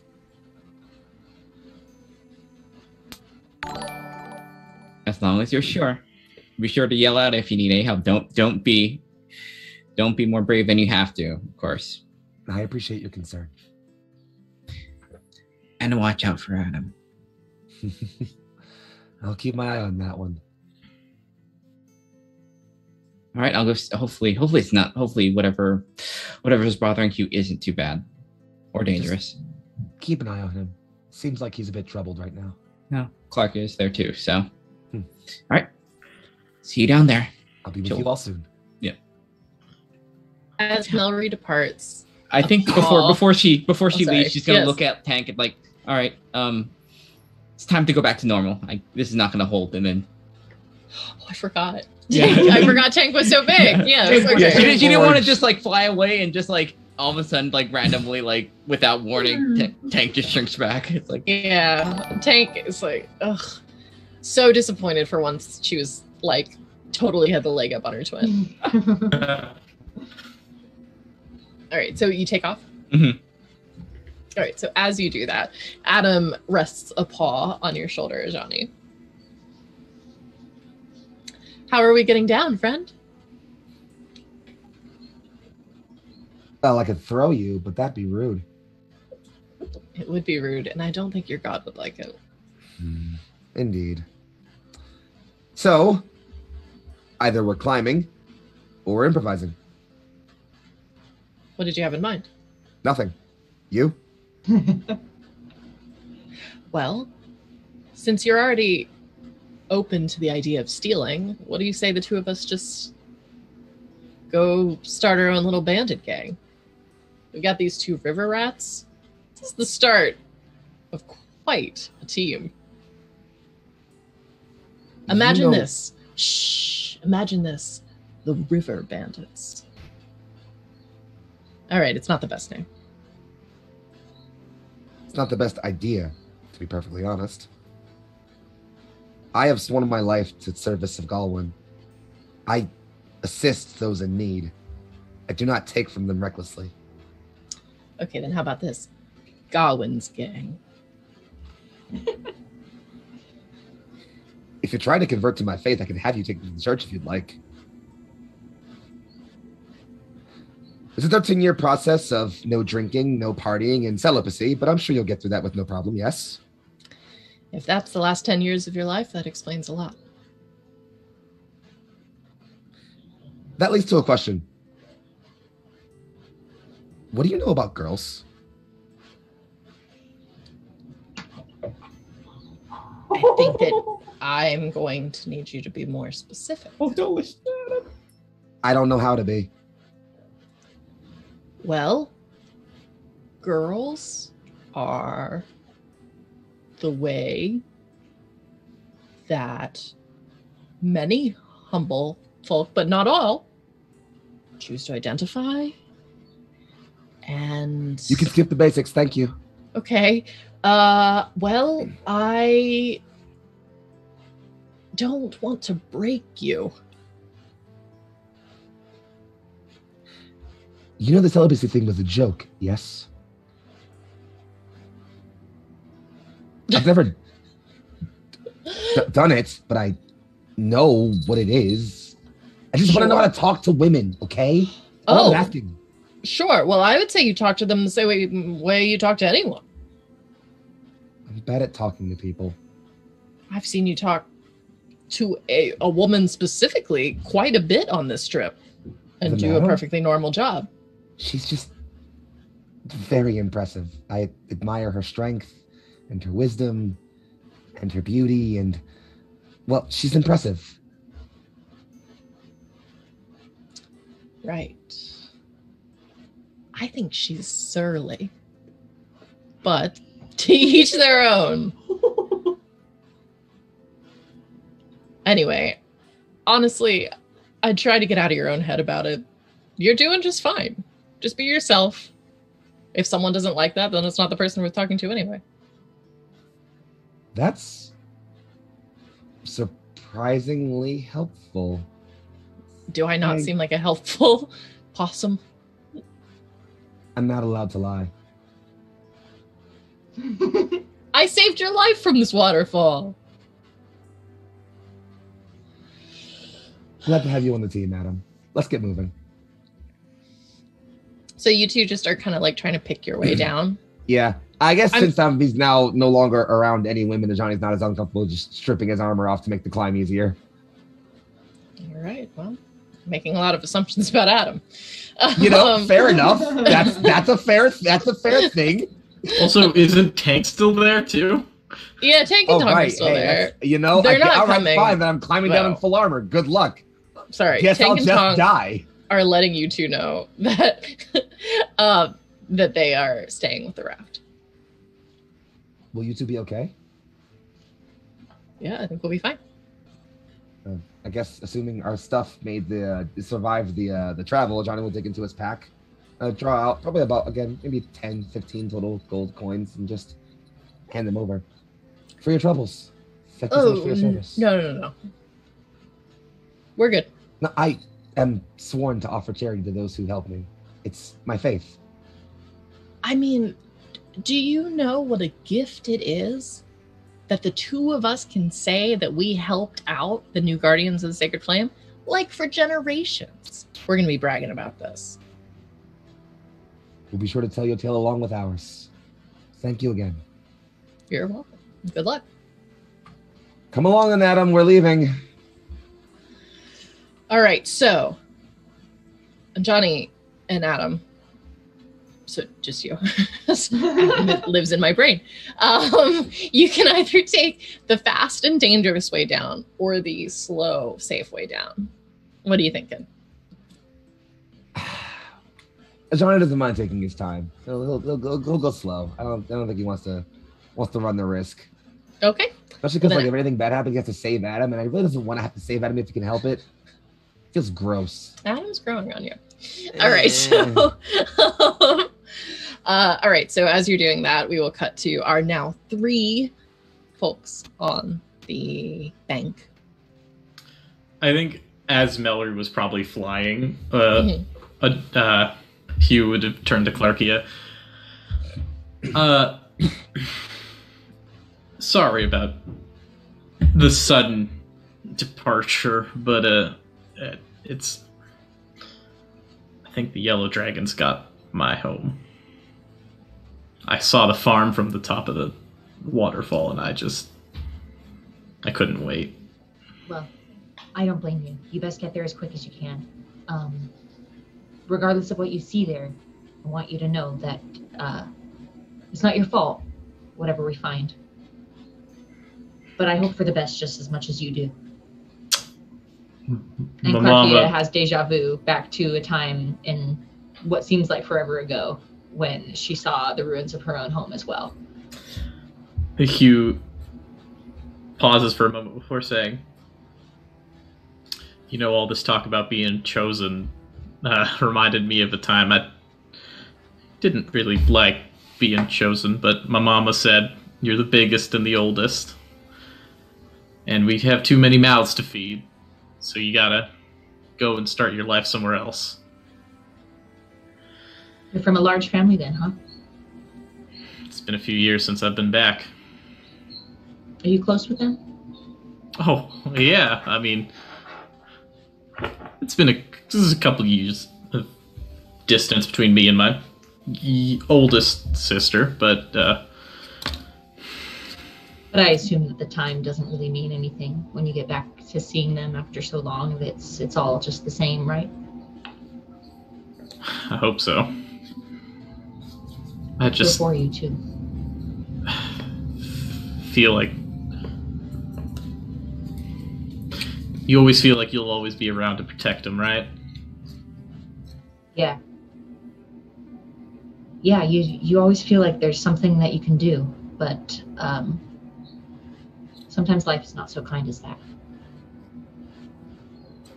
But let's find them first before we think about that.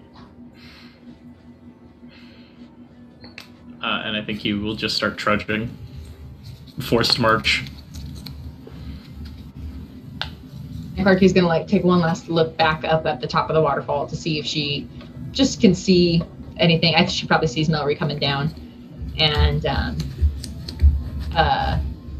when Mallory lands, I think she's gonna ask her if she saw what Johnny was doing.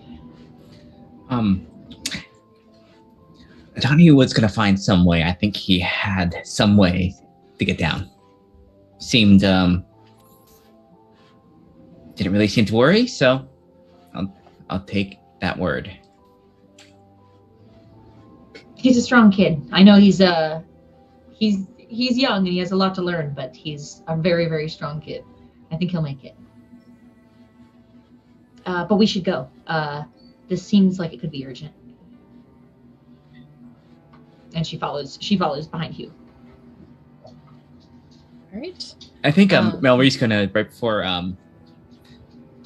what's got Hugh taking off.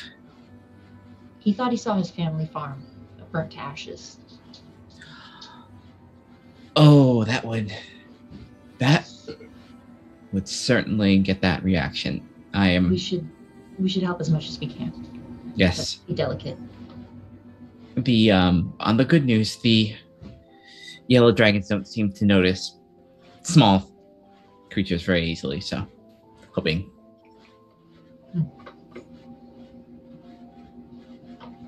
And we follow. Are you joining them, Mallory? Mm-hmm. Yep. All right. So the three of you take off into the wood. Ajani, just picking your way down with Adam. Pretty much. Probably humming some random prayer song you remembered as a kid. Sure. So as the two of you make your way down, you said the safe and long way. We'll say it probably takes a couple of hours and that you're reaching the bank on the far side of where Hugh and them had gone. Ah, I see. So I suppose we'll have to cross. Seems that way. I hope you can swim. Not in all of this. Well, what if we just sort of like float you downstream at an angle? Suppose that's doable. I don't quite like getting my fur wet, but I suppose it's too late for that anyway. Well, I also don't prefer to get my fur wet. I was hoping to sort of try to balance on you. I'm sorry, come again? You know, like, imagine that you are the raft. Are you asking to ride me? If you want to put it that way. I was thinking more of like surfing. Very well. You know, it's not too late. Run off with me, become a bandit. You are keenly interested in this plan. Why? I mean, it's been my life up until this point. Like, as of this morning, this is, you know. Listen, This is what's unpredictable. This is what seems like a bad plan. Being a bandit, that's normal. Adam, I appreciate the fact that you are a person who keeps to their convictions, but from one convicted man to another, perhaps we not try to sway one another to their others' lives. I won't try to make you a paladin, and you won't try to make me scum like you. Did you say that you had been convicted? I have convictions. Mm-hmm. I think there's more to you than you're telling me. There's more to me than you'll ever be allowed to know. Okay. So can we stop wasting time? If you're going to float on my back or however we're doing this, then let's just stop wasting time and start embarrassing me already. Well, I mean, for your sake, I think it would be better if I floated on your chest, because if I'm on your back, then you're face down in the water. You have a point. Johnny will just walk towards the bank, squat very awkwardly, turn around, and then just flop on his back. Just like, come then. Let's get this done with. Well, wait, hold on. You stay there. I'll find like an oar. Uh-huh. Just lets you lie there for a while as he takes his time finding something.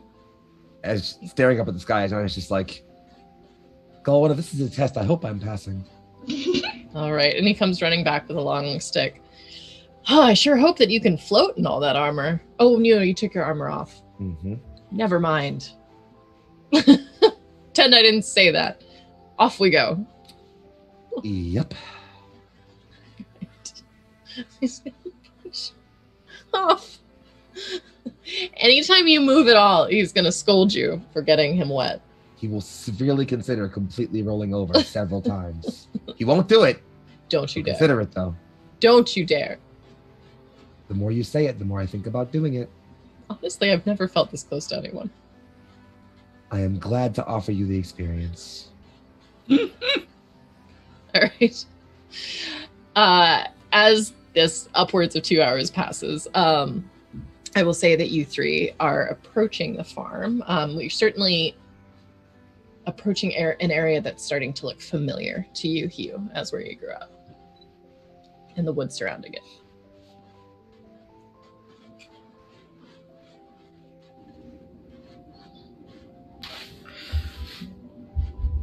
I think Hugh just probably for once walks pretty silently. Mm-hmm. Hugh's usually like whistling or humming or just like munching on food, but Hugh's just. And I don't think Clarkia would dare to interrupt him when the stakes are so high.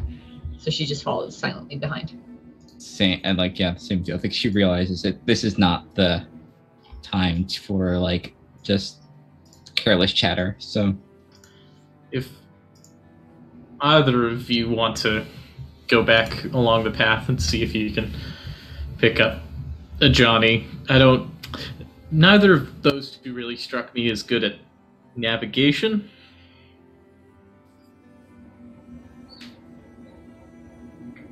Sorry, you were just asking us if we wanted to go back? With one of you two wanted to go make sure a Johnny finds the path. Hugh, is that you telling us that you'd like to be alone for this? Maybe. Just for a little bit. Just so I can see what's up exchanges a first. glance with Mallory and says, "We'll hang back, we'll but we'll come for you in just a minute." give you the time you need. Just a We'll couple be back minutes there. first. And we kind of like stop along the path and kind of maybe retrace our steps a little bit, just like, being in, maybe seeing if we can see any signs of them. Or at least that's what I would do. Yeah, But just kind of giving him a second. And you will leave obvious tracks, like stepping on specific branches to make sure that, like, oh, went that way. I got you. Hugh, as you leave your companions, you do eventually come to a break in the tree line that's very similar to the one that you found the night before. This is in the light of day, and you can see just the tremendous amount of havoc that's been wrought. Everything is just splintered, whether it was planted tree or building, farm, roof. It's almost indistinguishable, but you are able to recognize some shades of paint of shutters on your home.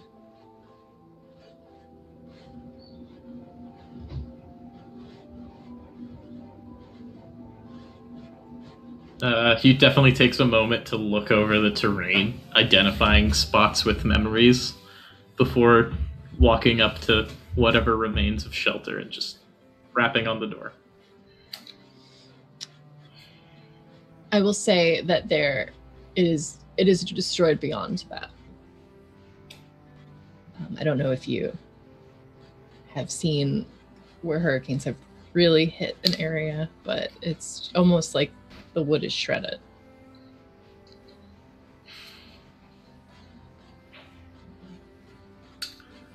Is anyone here?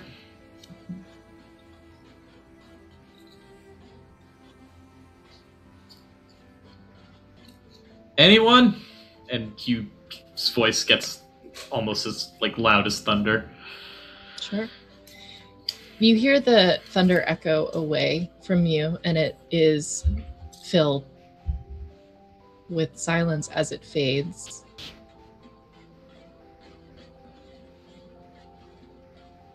When you hear a soft sound that's growing larger and louder. until you hear "Hugh, Hugh, Hugh," and a small duck crashes into the back of you. I turn around and I pick up the little yellow ducklet, just straight up into the sky. Hugh, you've gotten even bigger than you were when you left. Well, look at you, Steph. Your feathers are coming in. Aren't they pretty? Very. What? Where's everyone? What happened? I mean,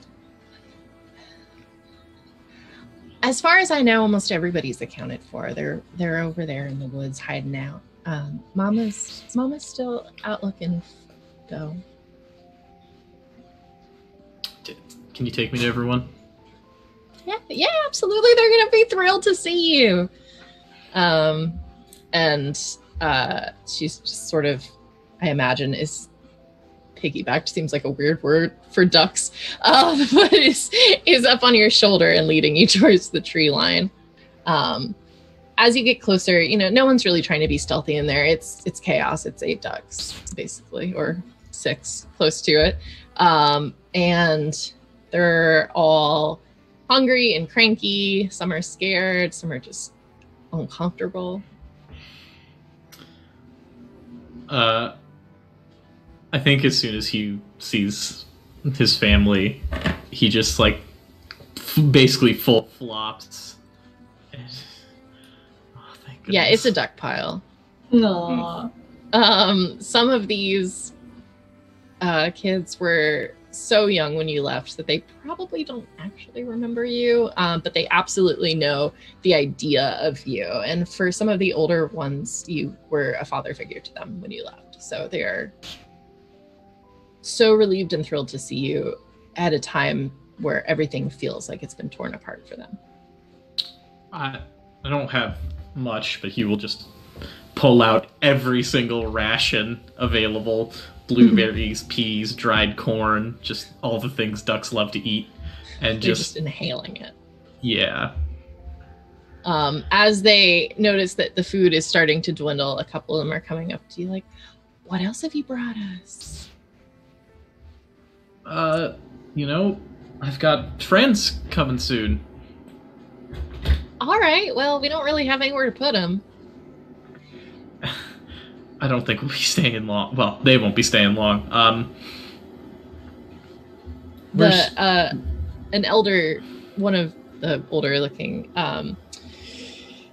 individuals comes up to you and you recognize as sort of the just younger than you in line. And she says, Hugh, your timing really couldn't be better. Where's Mama and where's Grammy?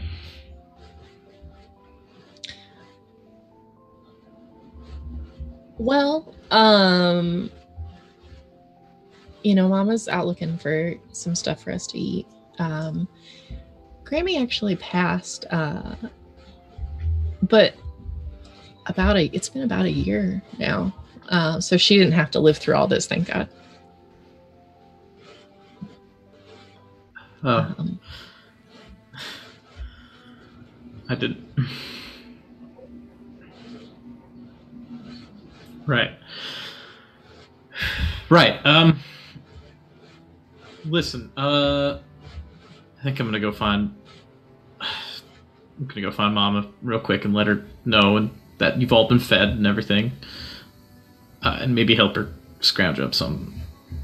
Y'all stay here and you stay safe. And if you see a corvum, a squirrel, and a vulpin, they're with me. There might be some other folks with them too. Steph, who had found you out in the open, says, Hugh, you're not leaving already, are you? I'm gonna go find Mama and I'm gonna be right back. Okay, please come back. I promise. And I'm gonna go look for my mother. All right. You don't have a hard time finding tracks. She's very clearly out foraging. And as you come up behind her, she's got a little, a little duck waddle going on as she's going through the bushes and foraging for everybody. She's talking to herself under her breath, like, I don't even know how am I gonna rebuild a whole house for 6 ducks? Oh my god. Where are we even gonna go? And she pauses.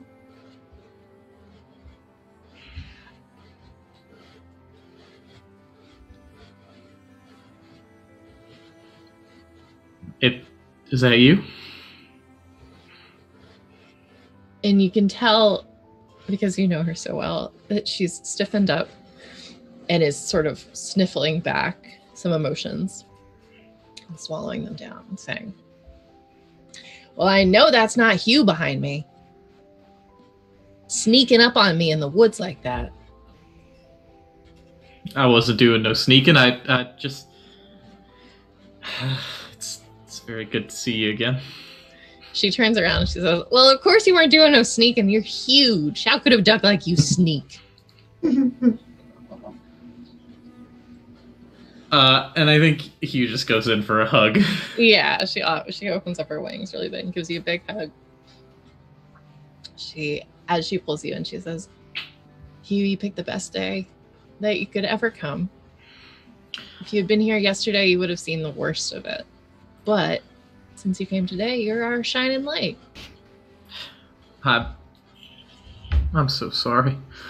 I'm sorry about Grammy. I'm sorry about the farm. I'm sorry for not being here.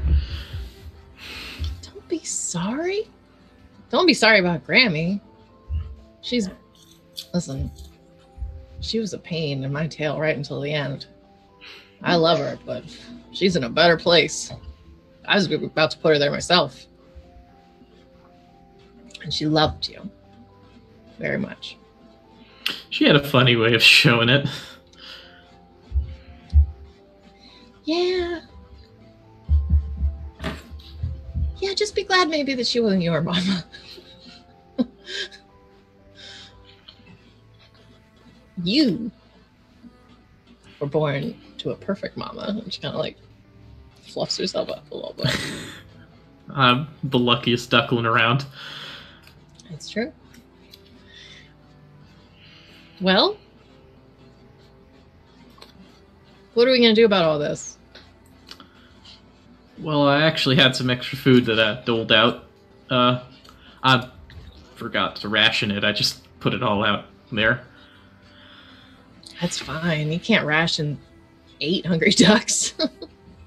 I just am glad they don't bite my wings off. And I have this, and I pull out the family axe. You still got that rusty old thing? It's a bit less rusty, I think, than the last time you saw it. She kind of takes it from you and holds it in the light. She's like, it's fancy now. I think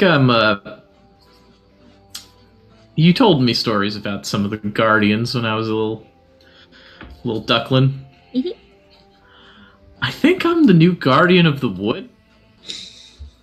Of course you are, baby. You were always going to be the new guardian of the wood or something. I don't know. Very confused. Everything happened so fast. I suplexed a bear. Right. Yeah. Well, I've never been more certain of anything. I may not have known what you're going to be the guardian of, but it seemed to me that you were going to guard something. You were born to fix things.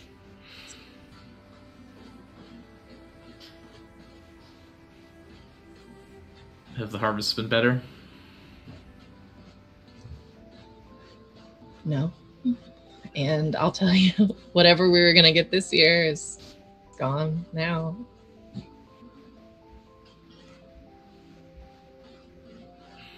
Right.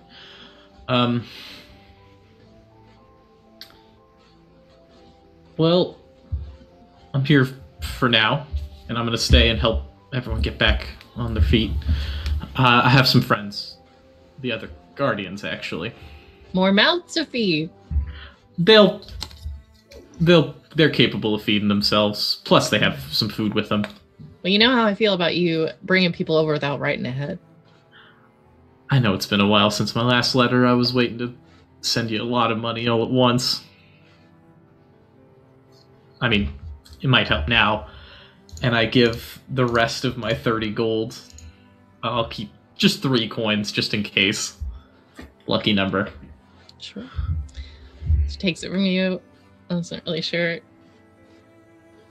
So she kind of puts it in the same pouch that she was foraging berries into. And she just brings you in for another hug and says, "Baby, you're all the treasure I could possibly want. But thank you. I know you worked really hard for this, so thank you."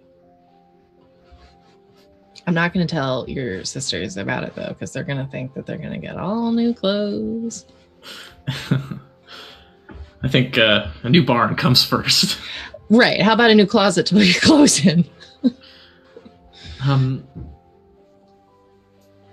You gotta move deeper into the forest. I mean, we were pretty deep before. I know this is, our family's land, but it ain't really that safe for now. I mean, it was our family's land. It was our family's barn. It was, my papa built that house and it's gone. Can't be attached to everything forever. Things change. Yellow dragons from the human world have been doing this all over. Sure, that makes sense.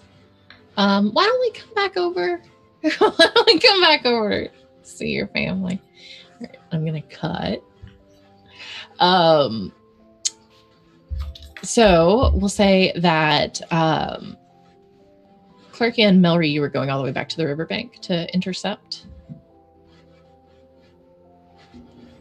I think we were just, I was just planning to retrace my steps and hopefully meet Ajani on the trail, hoping that he was finding us. I have good tracking, so I probably could track him, We'll say that, as you approach the river, you very retracing loudly hear Ajani and Adam bickering.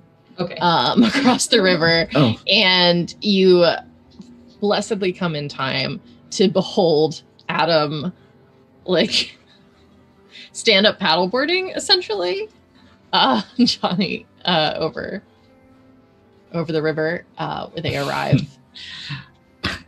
She just kind of puts her hands on her hips and is like, "This was the plan?" Oh. Adam steps off.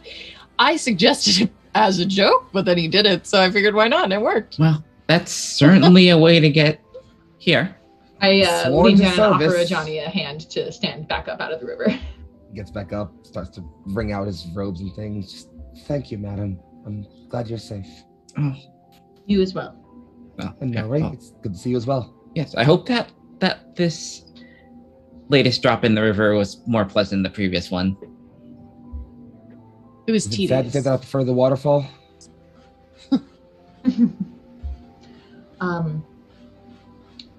Hugh's farm is just up ahead. He may be headed for some trouble. We don't know where his family is or if they're okay. We best gave him a not waste moment. We gave him a moment, but we should head back there as soon as possible. Absolutely, I agree. And be respectful, she says to Adam. I'm incredibly respectful. When have I not been? Well, I'm not going to dignify that with a response. He does, Johnny, as you were getting a hand up from Clarkia, he gives you a little bit of a wink. Unfortunately, Ajani would blush at that point. All right.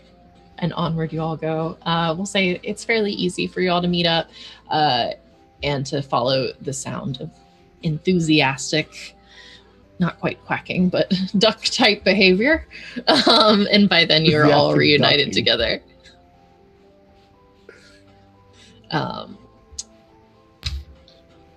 Steph is the smallest of the ducks and the only one that I've named so far. And so she will be the one who sees you coming. And she remembers that Hugh said you were coming, but she's still a little bit flustered, a little bit intimidated. Seeing someone new, Ajani will walk up very slowly. He kind of try to put two together. Just, this is supposed to be near Hugh's farm. This is a small duck. So he just lean over, just, hello, small one. My name is Ajani. What's yours? She kind of looks behind her. Hi, Johnny.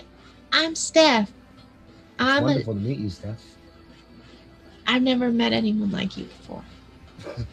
Lots of people say that to me. That's all right. I'm not so bad. I'm a friend of Hughes. Sticks out a wing for a little shake. Oh, yeah, he'll definitely offer a hand back and give her a nice, very, very, very honest shake. We ran out of peas. Oh, that's fine. We're not very hungry. Are you? I could always eat. Lona's supposed to cast Goodberry. Yeah, just hold his hand out, clutch his palms, and have a sort of small clutch of golden berries in his hand. Just, here, take one. She's going to take it and look over her shoulder to make sure her siblings don't see the food. I'll have a few more for them, too. Don't worry. Can I take a few? Sure. And it's like one of the kids at Halloween where you're like, one piece. Yeah, unfortunately, Johnny can't do that. Yeah. But she's too quick. Yeah, she takes it with her and scurries go off. ahead. Just take a bunch. Just, well, okay. All right, y'all are here. I'd say mid-afternoon. I think Clarkia turns to Mallory after they see the ducklings and says, I know this might be untoward, but something about this makes me even sadder than if we hadn't found anyone. Really? And she kind of just trails off. And she says, but I'm so glad that Hugh found his family. If I may ask, why is this results get more sad? Because fates are unkind and they don't always make sense. And why is one family okay to save and another is not? I just wonder what. And she actually pauses for this length of time. How my children would have grown up. And then she kind of just shuffles and looks at her feet.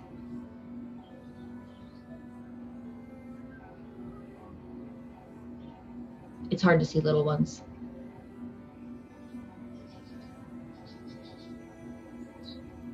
And she doesn't say anything else. Wouldn't know. It's just been me. But it's a safer option for sure.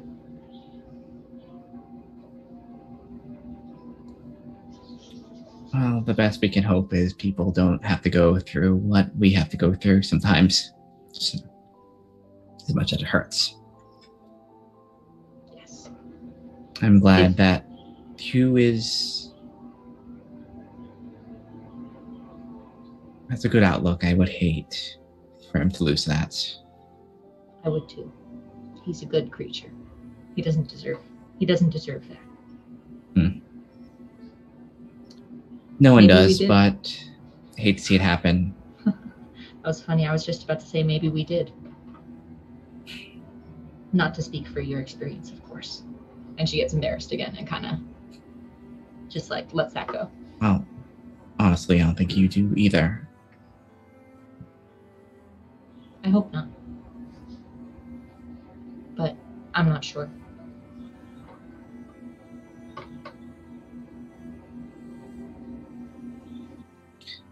Well, we should see how he's doing regardless. I'm sure this is a heavy burn off his shoulders, at least. Of course. Must have been quite a fright. And of course, and we shouldn't spoil his good time, of course. Let's make it merry then. And she kind of smiles in kind of an unnatural way because Clarky doesn't smile all that much. And she walks around, but she's just not really talking to too many, especially if they're really little ones. She'll talk to the older kids a little bit, but she just can't with the little ones. Yeah, I think you get the hint that Mallory kind of stays to herself a little bit. Sure. I will say, Mallory, at one point, one of the older seeming ducks, still younger than Hugh, but like a teen duck, comes up to you and she's like, I've never seen black feathers before. Pretty cool. Cool. Well then, there's something I can do. And who are you, child? Me? Yes. Kind of looks around. I'm trying to start going by Chad. Chad. Well, Yeah. names fast for ourselves are very important. I'm Mallory. Pleased to meet you, Mallory. I'm just wondering, I ain't seen much, but wondering if there's anything out there that can make my feathers black. Like how I feel on the inside, like my soul. Oh. She smiles like she knows this. It's like, yes, well. Sometimes we must express ourselves on the outside what we feel on the inside. Of course, I knew how you feel. I had a feeling way. we were a kindred.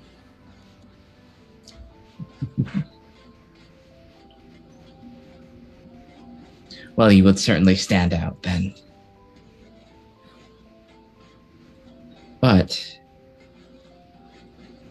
I can give you, as mine are naturally this color, I do know certain things that can have your feathers to be as dark as you feel like you want to.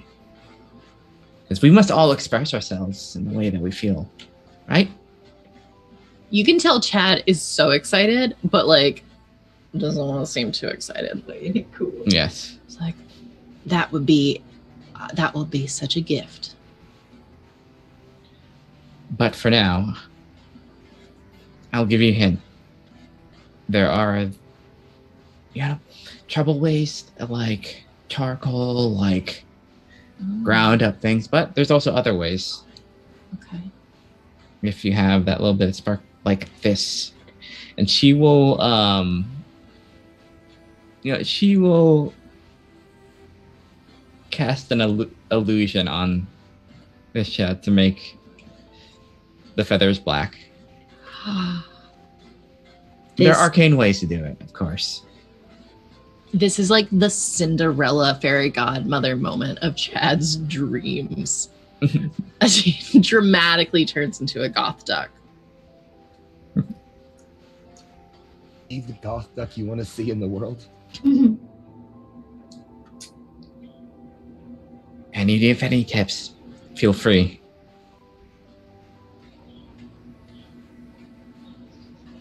I'll leave you. I'll leave you the instructions how to do that on your own. All right. You hear in the far off distance, you can hear Chad's mom being like, "What the hell?"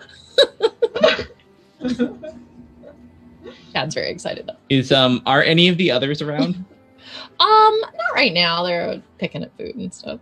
Okay, so she's like, I think once Chad just kind of like goes off on their own, she's gonna be like exhale. She's like, okay. I think I was cool. I'm not too sure. You can see Chad kind of strutting by his siblings, but also like not bothering to talk to them. Yeah. All right.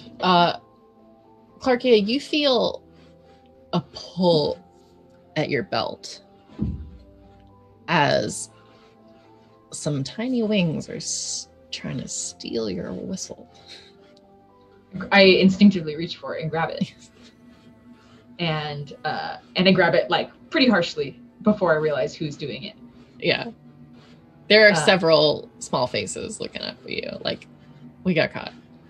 I take that and I say, it's wrong to take things that don't belong to you. We weren't going to take it. We were just going to look at it. Well, you must always ask permission. Do we have permission? No. But I'll show it to you. Mm. And she holds on to it, and she like lets them look at the engravings and the markings on it, and she says, it's a lookout's whistle. It's meant to signal others that know the sound to your presence. But this one's supposed to sound like birds, so it's hard for others to know that it's me. We Only a sound like couple people birds. know. You sure do. Does it sound like us? Not quite. Different birds. And she goes. And a light breeze kind of picks up around all of the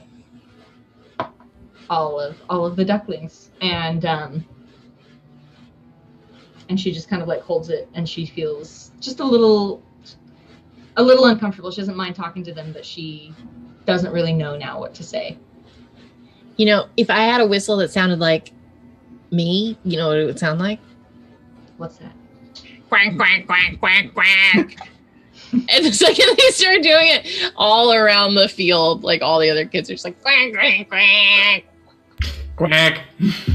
Yeah. But I guess I don't need a whistle for that. True.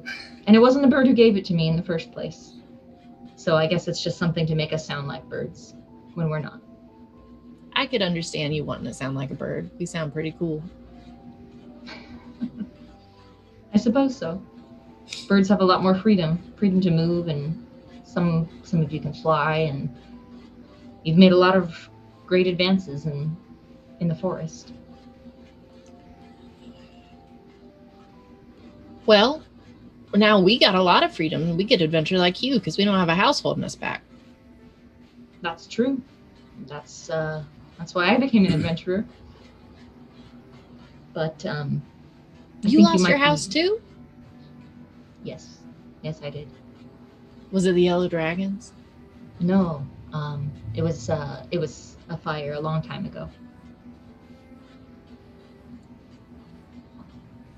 Aren't you protecting fire now? It's complicated, but yes, that thought's crossed my mind more than once. To have something so utterly disrupt and take your life away, and then to be protecting the same thing, it's a little bit odd, but I think in some way I've been led to this for a reason, and I'm just gonna have to figure out what that is. And if you want to be adventurers, I would highly suggest just waiting a little bit. You still have time. There's a lot of things that you can find before you hit the open road, and the dangers present. It's not worth it for one so young. If you say so. And you hear off in the distance, the mama duck is just kind of like, all right, everybody come in.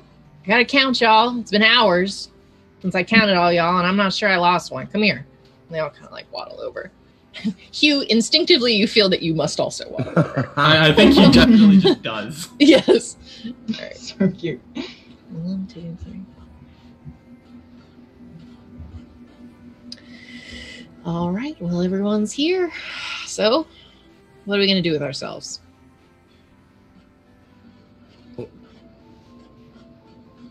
If I could, madam, and I pardon the interruption, but thank you for welcoming me into your space. You have a wonderful family. I'm a friend of your son's. I hear you've fallen on some rough times. We sure have. She gives you a look over and glances at Hugh. She's like, thank you. Thank you for your support. Thanks for being here for my son. If it helps, I'd like to offer more than that. He reaches into the pouch on his side, thinks about it for a second, shrugs, removes the pouch from his side. Given the bit he gave off earlier, there's about 180 gold left in it. He just holds the whole pouch out to her. I don't know what you can do with this, but if it's any help, please.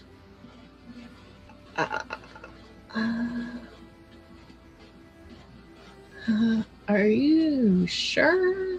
I'm a paladin. I'm always sure. I don't know. Okay. We ain't religious. And I'm not asking you to be. My God is one of charity. Our creed is to find those who are in need and help wherever we can. I have, and you all seem to need. So if you need, I offer. Well, thank you. We can certainly put it to good use. That's all I ask. All right. Bless you.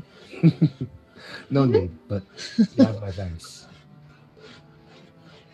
She turns to Hugh. Well, you certainly have some very generous friends.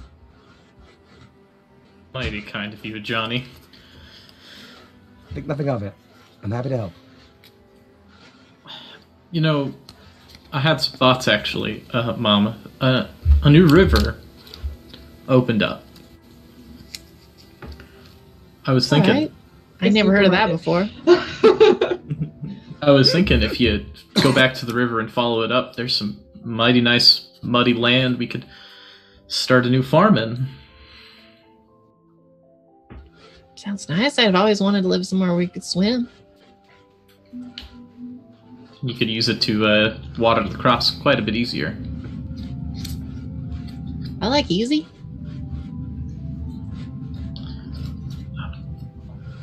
I don't have a ton of time. I think. How many days away from the school are we? If you had continued along the river, you would have been there by the end of the day today. On foot, it's going to be a couple of days. I have about a day and a half to give you. My friends here will probably need to travel by foot, but I'm a strong swimmer. You always made sure of that. I can catch up. I think I can help you set up for just get some shelter going first, and then maybe come back after our business is done. All right. I mean, Hugh, you don't need to come. I mean, we love having you, but you don't have to. I know there's an entire world that needs you. My So family needs me right now. All right, I'm just saying, I can make these ducks lift. She gestures at Steph, who's like really small. I just want to make sure you all are safe. I can't help anyone if I don't know that you all are safe first. Well, perhaps we can do one better, Hugh. And if you allow us to help you in your family's reconstruction of their shelter, we can maybe build another smaller boat. Probably not as good as Tank and Tonks, but at least something that'll get us all down the river together. Agreed. I'd be honored to help. Yes. There is something I wanted to try while we're here, though. What's Maybe great-great-grandpappy's land will be able to help some other people. And Hugh's gonna grab like a very large handful of like tree nuts and seeds and stuff, and just start planting them in the ruined farm. And I wanted to call upon my connection to the woods. I was going to try to bid these trees to grow fast, and more importantly, to lock their roots together, so that to tear them out, you have to tear them all out. Okay. So you watch as Hugh takes time deliberately planting several acorns and seeds, and then just sort of stands back from what he's done, and it looks like he's just not praying, but it just looks like he's hoping. And before his feet, you see each of the small seeds that he had planted quickly sprouting. Not just sprouting, but growing into large trees, maybe a decade old even, that wrap and intertwine around each other like knots. And they look like they have a tremendous amount of strength to them. Dude, that's miraculous. How did you do that? Yes, the wood just spoke to to me. I kind of just felt it. It's incredible, friend. I think I'm a little luckier than most. I've had a connection to nature for a long time. Mom always told me to mind my spirits, keep the woods safe, and be respectful to the land that provides. Important tenets to live by. When you looks like turn, it's- oh, sorry. Oh, and it looks like it's kind to you in turn. When you turn back to your mom, she's weeping, just full on mama. I'm so proud, ugly crying. And I'll go over and give my mother another hug. And she gives you a big, big hug. And she rubs your back with her wing. She says, "Baby, I am so proud of everything that you are."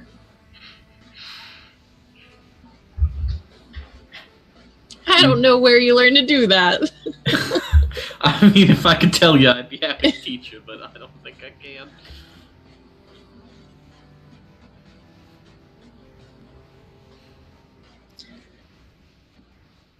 You protected me for so long. Let me try and protect you for just a day.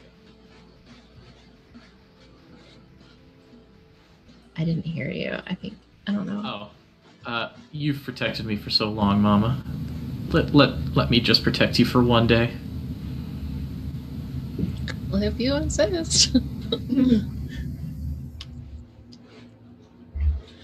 Alright. So the way that the trees have grown provide a great canopy and like a safe little nook for everybody to bed down tonight. Does anyone have anything they want to do before bed? Did we have time in the rest of the afternoon to like try to hobble together a little bit of a new raft situation? If you'd like to, yeah. Yeah. I think that as the night closes and everybody's starting to just do their nighttime things, Clarky has been trying to work on a new makeshift boat. It's not as good as the Beavers, of course, but you know, she's just trying her best to kind of like lash things together and make it like serviceable. Trying to think, and like she keeps on touching her whistle and trying to think about like maybe we can add a sail or some kind of something. And she's just kind of like talking out loud to herself, like looking at her bedroll, seeing that like maybe that would work, and just kind of doing that. And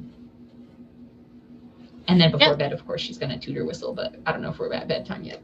Oh, let's say let's have you do, I'm gonna say a nature check. Okay. For gathering everything. And we're in the forest, right? Still? Yeah. Okay, so that'll give me advantage with my favorite terrain. So that's 13. So that's a 14 in total. Okay. It looks serviceable. It looks like it's not going to sink. It definitely doesn't look as good. And you have a sense that if you were to encounter rapids again, or, you know, any kinds of debris under the water, it is unlikely to survive that. But barring that, it should get you where you're going. Okay, cool. Yeah, and then as the last little flourish of it, she wants to try to tie up a sail to it and test it. Maybe it's the bedroll. I'm just trying to see what I have in my pack. Well, I mean, madam, I don't know if it's serviceable, but I have my church robes. Be a bit weird to not be wearing them, but You think they work there's in the sail? sacrifices. We can You hear a chuckle from Adam. if you think they'd work, I'm happy to try it. If you string them up, I'll see if they'll billow with a little breeze. Happy to give it a shot. He'll turn very rapidly away from Clarkia, as his face is mostly pink at this point, and begin trying to get his church robes up onto a mast in some form of rig. She's focused on the task at hand. Does not notice anything amiss. And then when it's all strung up, she grabs her whistle, and then this time she says to it, "Okay, Willa, help us out." And she blows into the night, while also creating a little bit of a breeze in the sail to see if it catches it okay. It does. Wonderful. I think Yes. that'll work. And now just wait. And she waits for 30 seconds. And it's quiet. And then she says, okay. And she puts her whistle away and says, we can use this tomorrow then. Madam, why? You can do that every night we're here. That call, is there supposed to be a response? I'm not sure. But if there is a response, I want to make sure that they can hear me. Does it mean something to you? It means everything to me. Hmm. The whistle is the last possession that I have. It's the only thing that I've been able to carry with me. I've left behind a lot of lives, Ajani, and a lot of them are lives that I'm not proud of. But it reminds me of a time when I know that I was good. And though I don't know if the person that gave me that whistle is alive or even out there, I just want them to know that I'm here.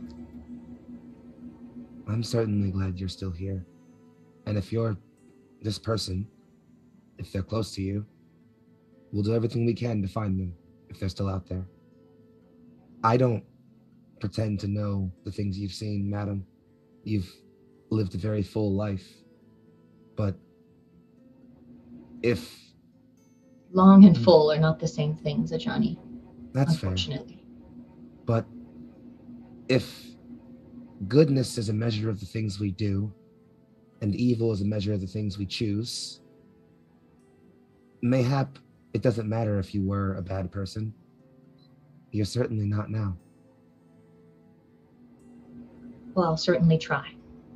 And may I say that you're quite an inspiration to keep me on that path. You flatter me more than I'm capable of explaining, madam. I follow my tenets because it's the only thing that I know. My faith is a guiding light. I use it to make myself better. Well, it seems to have protected you thus far, and I know that the world can be unkind, so perhaps you are on the right path. Perhaps your safety is proof. I thank you for offering me perhaps the only kindness the world has ever offered me. Well, I'm sorry it had to be me, she says and kind of laughs. Don't think I want it any other way. Thank you again, madam. I'll let you have your night. I part into the night and find myself a comfy branch to sling out on.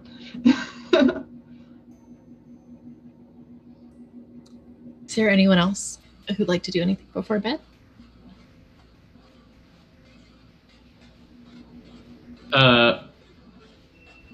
It's something very small, but I think Hugh just makes a small sign calls it the Jartwood Grove. Jhart. Oh. Well, you have many helping wings to put the sign up. And I think Hugh probably waits like an hour and is probably like throughout the night getting bits of lumber to start building like a small settlement and house for his family to at least make a foundation. Absolutely. And you, based on the success of this grove, you do have a sense that you can help to create this place out of living trees as well.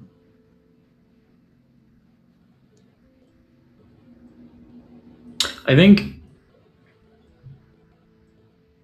Hugh would consider making some of the foundations and definitely making sure there are places, but also Hugh acknowledges not just living wood has a use, that cut wood is very important for shelter and warmth, and knowing that there are two sides to understanding the wood.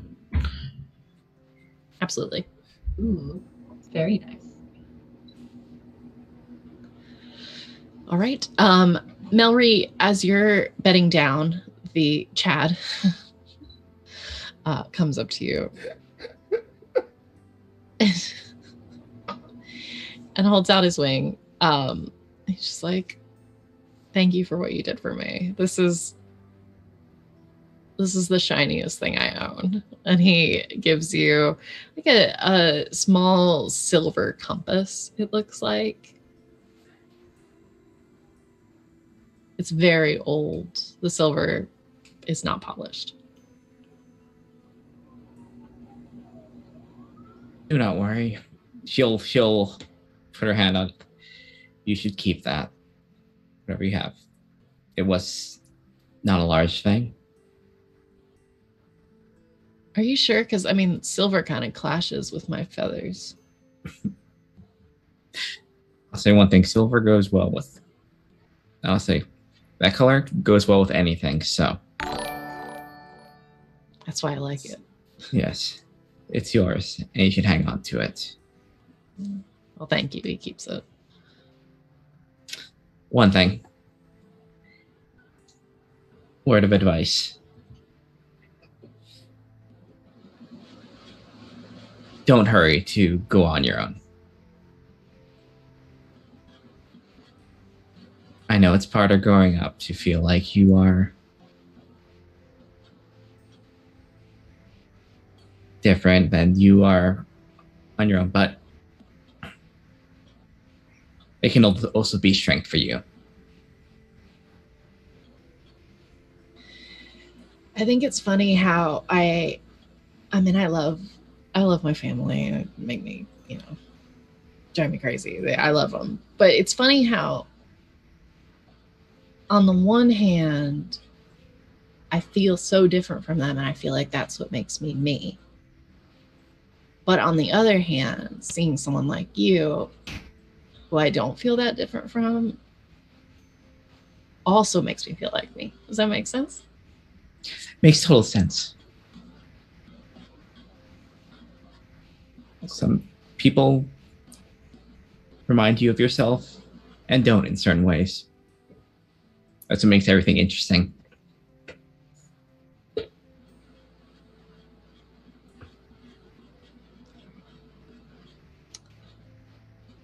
Well, Mama Duck is going to start yelling at everybody to get some sleep and go to bed. Everybody's way too riled up, but eventually... Oh, of course. eventually Sort of what happened. That's a lot of excitement. I know, and these guests and what's happening. Hugh's here, oh my god, now he's making trees grow. It's just amazing. So eventually everyone beds down for the night, assuming that you all do as well. I will end our session. So thank you all for being here, for viewing, for participating, for playing, for being vulnerable and silly. Feels. And wholesome. Lots of feels. Tears coming. Yeah.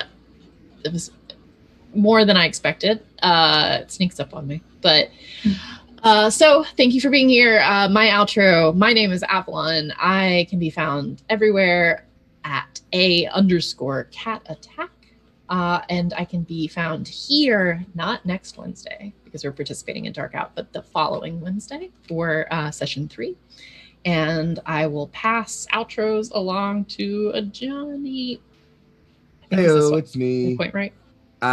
You had actually had it right the first time. I checked it. I checked stream. You had it right the first time. It's all good. What's going on? I'm Young Foxy, aka Big Foxy, also known as your favorite fox. You can find me on the Twitter sphere at Big Foxy. It's BIG_FOXXI. I talk a lot of shit and dunk on right wingers every now and then. It's a pretty good time. Tonight I've been playing Ajani Proudborn, the Vulpin Paladin, who is dealing with some complications around his morals and women. But besides that, having a good time. This is super awesome. I cannot wait to come back here again in 2 weeks. I guess the next thing you'll see me on in terms of stuff is Friday I'm over on TPK Roleplay for Cold Hands Warm Hearts. And then Sunday I'm over on my own channel, Neon Lights Roleplay for Neon Night City Lights.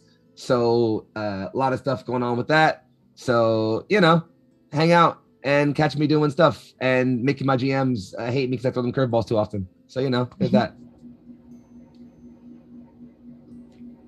Hey, Lynn? Hey, oh wow, that was so touching and sweet. And my Mallory just kind of fall into place of being the awkward magic loner that you should play. But yeah, I'm Lynn Flanksters on Twitter, Twitch, every place else like that.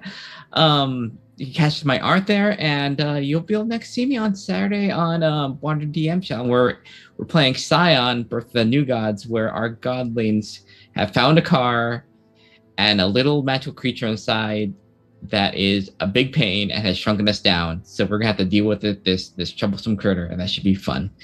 And on Sunday on my job, we're gonna probably be building more Gundam stuff. So some new kits, some good chill times. You. I will go to Pokekill. Thank you so much for everybody that watched today. I had a fantastic time, beautiful time with everybody. Delicious, so good for the brain.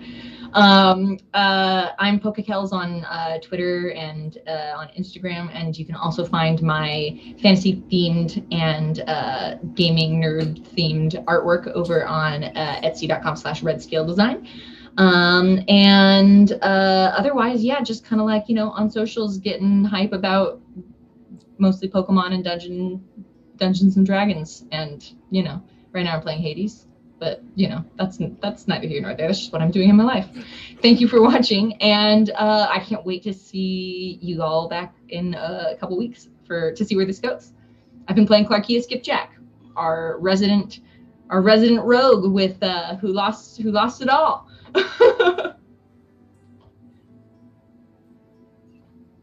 And finally, I've got so many emotions right now. I'm Milan, also known as Mallard Man on the internet. You can find me at my Twitch channel. Usually on Tuesdays we play Dub Club, where that is my good friends It's the Riddler and Husha Kid and I all play some sort of competitive game, and we never lose. We have an 100% win rate. You don't need to check the VOD. I just told you we always win. Other than that, you can find me on my Twitter for other things. I am a member of the Dice Before Dawn Phoenix by Night podcast, where we play VTM over on the Beholder to No One podcasting network. Which, other than that, I don't have anything to shout out at the moment. Sorry, I've been playing Hugh tonight, who is taken to his guardianship like a duck to water. I had to get one more in there. And I think that's all I have for this. Thank you, everyone. excellent. Before we go, I'd love to give everybody an inspiration point. You may not have remembered that you had them last time. And so now you will potentially have two. Good. You did roll really well. For favorite scenes, if everybody could nominate a favorite scene for one another. Oh, there's so many good scenes. Yeah, there's so many. Oh gosh. I think I have to start with Adam and a Johnny's trek across the river, just because it was. I did have a lot of fun with that. It was very good. Just seeing the two of them. Well, now I can't just pass it right back to you because that was mine. So I got to be more fair, I guess, because mine was going to be the whole setup with Hugh's mom, but I'll be more deliberate. And I guess, honestly, the entire setup with Melry and Chad was just everything. I was the 14-year-old edgelord of the family, so like I felt like I was seen there personally. And like I don't know, I loved all of that. Like that was great. Like that's very cute. I liked Clark, you're just being very concerned and just having very vulnerable in that whole encounter with Hugh's family and stuff like that. It's the kind of dual nature of like something that reminder was that was great. Very well played, yeah. Mille grazie. Well, I think that Hugh did just a fantastic job with all of his family interactions, and I actually teared up a little bit when he got the news that Grammy had passed a year ago. And I just like the time that you took with that to like let that process and sink in for Hugh. Like I really felt that on like a human level. And like, I felt like he reacted super honestly to that moment. And, you know, just like feeling all those emotions of like the fact that you hadn't been there and like, you know, what they must have gone through while you were gone. It was like, I could see it all passing through on your face. And it was coming through and it didn't need words in that because I felt exactly what you were thinking. Mhm. And that was great. Fantastic job. Mhm. I wish I could say that was only acting. Hey man, still You gotta know, feel it. Nothing wrong with that. best acting comes from truth. Well, I want you to know that you don't have to all give each other one perfect point in a circle, but I think that it is so lovely and like Wait, So, haven't we done that in twice now? character, yeah, for the vibe of this. So I just think that's so sweet. Okay, so I also want to give a shout out to our amazing behind the scenes. Anita does a really great job of supporting us and making this run very smoothly. It is just wonderful. So thank you.